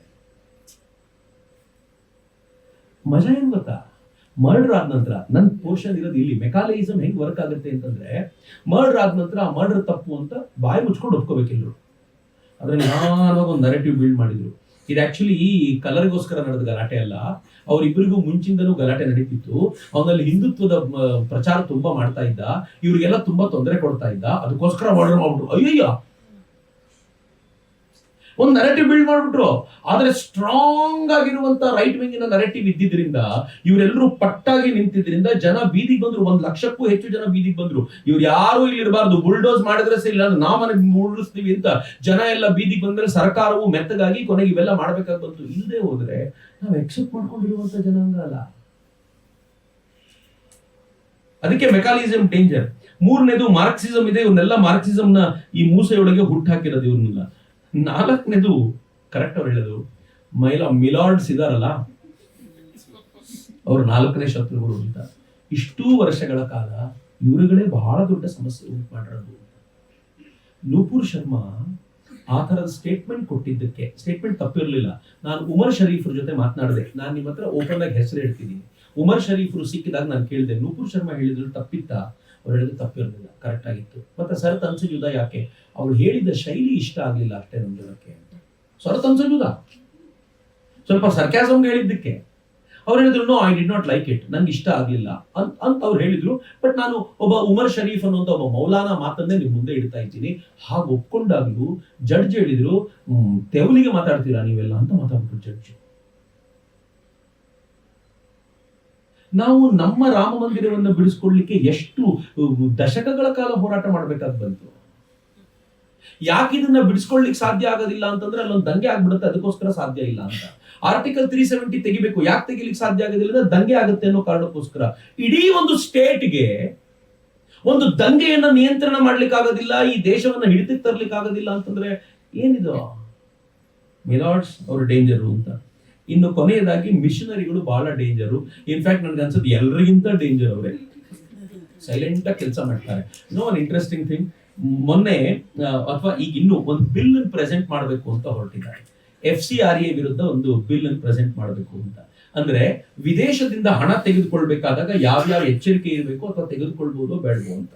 ನಂಗೆ ಆಶ್ಚರ್ಯ ಅನ್ಸೋದು ಏನು ಅಂತಂದ್ರೆ, ವಿದೇಶದ ಹಣ ಬರ್ಲಿಲ್ಲ ಅಂತಂದ್ರೆ ಏನಪ್ಪ ಗಂಟು ಹೋಗ್ಬೇಕು? ಆಯ್ತು, ನಮ್ಮ ದೇಶದ ಜನ ಕೊಡ್ತಾರೆ, ಇದರಲ್ಲೇ ಸೋಷಿಯಲ್ ಆಕ್ಟಿವಿಟೀಸ್ ಮಾಡ್ತೀವಿ ಅಂತ ಹೇಳಬೇಕು. ಆದ್ರೆ ಕ್ಯಾಥೋಲಿಕ್ ಬಿಷಪ್ಸ್ಗಳ ಒಂದು ಕಮಿಟಿ ಸರ್ಕಾರಕ್ಕೆ ಒಂದು ಪತ್ರ ಬರೆದು ಈ ನೀತಿಯನ್ನ ನೀವು ತರದೇ ಇದ್ರೆ ಒಳ್ಳೇದು ಅಂತ ಒಂದು ಎಚ್ಚರಿಕೆ ಕೊಟ್ಟಿದೆ. ಯಾಕೆ? ರೀಸನ್ ಏನು? FCRA ಕಾನೂನಿಗೆ ಒಂದು ಚೌಕಟ್ಟು ಬಂದ್ರೆ ನಿಮ್ಗೇನ್ ಪ್ರಾಬ್ಲಮ್ ಆಗತ್ತೆ? ನೋಡಿ ಹೆಂಗಿದೆ. ಇಷ್ಟು ವರ್ಷಗಳ ಕಾಲ ಎಷ್ಟು ಹಣ ಹರಿದು ಬಂದಿದೆ. ಮಿಜೋರಾಂನಲ್ಲಿ, ಮಣಿಪುರದಲ್ಲಿ, ಮೇಘಾಲಯದಲ್ಲಿ ಅವರಿಗೆ ಬೇಕಾದಾಗ ದಂಗೆಗಳನ್ನು ಎಬ್ಬಿಸ್ಲಿಕ್ಕೆ ಸಾಧ್ಯವಾಗುತ್ತಲ್ಲ ಇದೇ ಹಣದಿಂದ.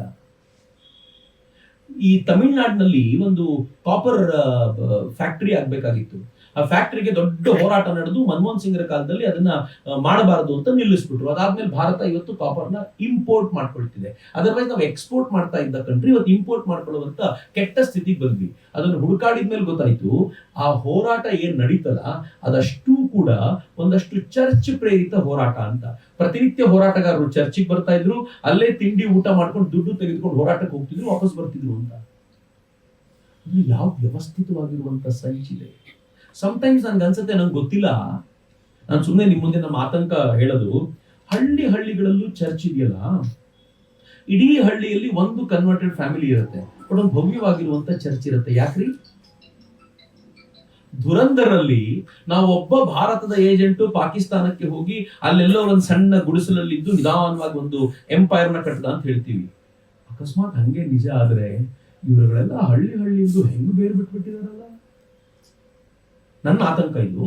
ಮೇ ಬಿ ಸುಳ್ಳಿರ್ಬೋದು, ಇಲ್ಲ ಅವ್ರ ಶ್ರದ್ಧೆಯಿಂದ ದೇವರ ಕೆಲಸವೇ ಮಾಡ್ತಿದ್ದಾರೆ ನೀವು ಹೇಳಿದ್ರೆ ನಂದೇನು ಅಭ್ಯಂತರ ಇಲ್ಲ. ಬಟ್ ನಾವು ಯೋಚನೆ ಮಾಡಬೇಕಾಗಿರುವಂತ ಸಂಗತಿ ಅಲ್ಲ. ಒಂದು ಕನ್ವರ್ಟೆಡ್ ಫ್ಯಾಮಿಲಿಗೆ ಒಂದು ಚರ್ಚ್ ಹೆಂಗೆ? ಯಾಕೆ? ಸೊ ಮಿಷನರಿಗಳು ಡೇಂಜರು ಅಂತ ಇವ್ರು ಹೇಳುವಾಗ ನನ್ನ ತಲೆ ಇಷ್ಟೆಲ್ಲ ದಿಕ್ಕಲ್ಲಿ ಓಡ್ತಾ ಇತ್ತು. ಈಗ ಯೋಚನೆ ಮಾಡಿ, ಫೈಟ್ ಮಾಡ್ಲಿಕ್ಕೆ ಒಂದೇ ಒಂದಿದೆ ಅನ್ಕೊಂಡಿದೀವಿ ನಾವು, 6 ದಿಕ್ಕಿನಿಂದ ಬರ್ತಿದ್ದಾರೆ. ಮತ್ತೆ ಈ 6ರಲ್ಲಿ ಹೊರಗಡೆಯವರು ಯಾರು ಇಲ್ಲ.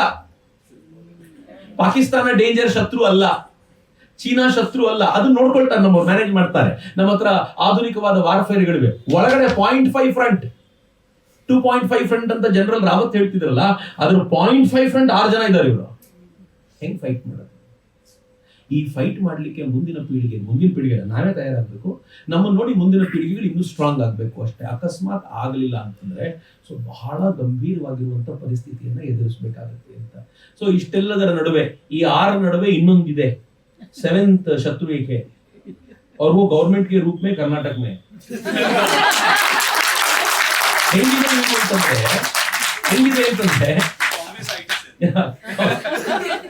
ಹೆಂಗಿದ್ದಾರೆ ಇವರು ಅಂತಂದ್ರೆ, ಇವತ್ ನಾನು ಮಾಡಿದ ಭಾಷಣಕ್ಕೆ ನನ್ನ ಮೇಲೆ ಒಂದು FIR ಆದ್ರೂ ಆಶ್ಚರ್ಯ ಪಡಬೇಕಾಗಿಲ್ಲ.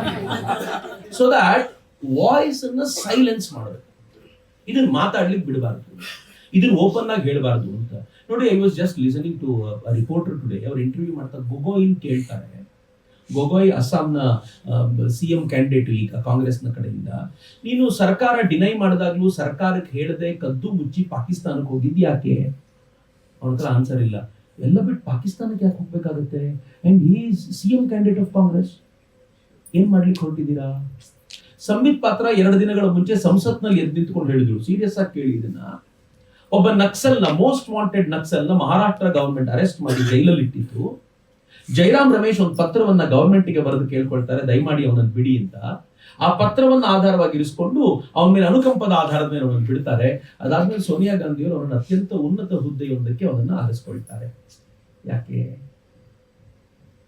ಆನ್ಸರ್ ನಾನು ಹೇಳಿದ್ದಲ್ಲ ಆರಂಭದಲ್ಲಿ, ನನಗೂ ಪ್ರಶ್ನೆಗಳೇ ಎಲ್ಲ ನಿಮ್ ಮುಂದೆ ಇಡ್ತೀನಿ, ಉತ್ತರ ನೀವೇ ಹುಡುಕೋಬೇಕು.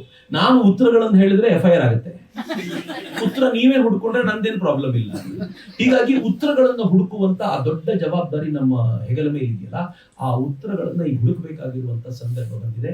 ಸ್ವಲ್ಪ ಉತ್ತರವನ್ನು ಹುಡುಕೋ ತಡ ಮಾಡಿದ್ರು ಕೂಡ ಬಹಳ ಕಷ್ಟ ಇದೆ.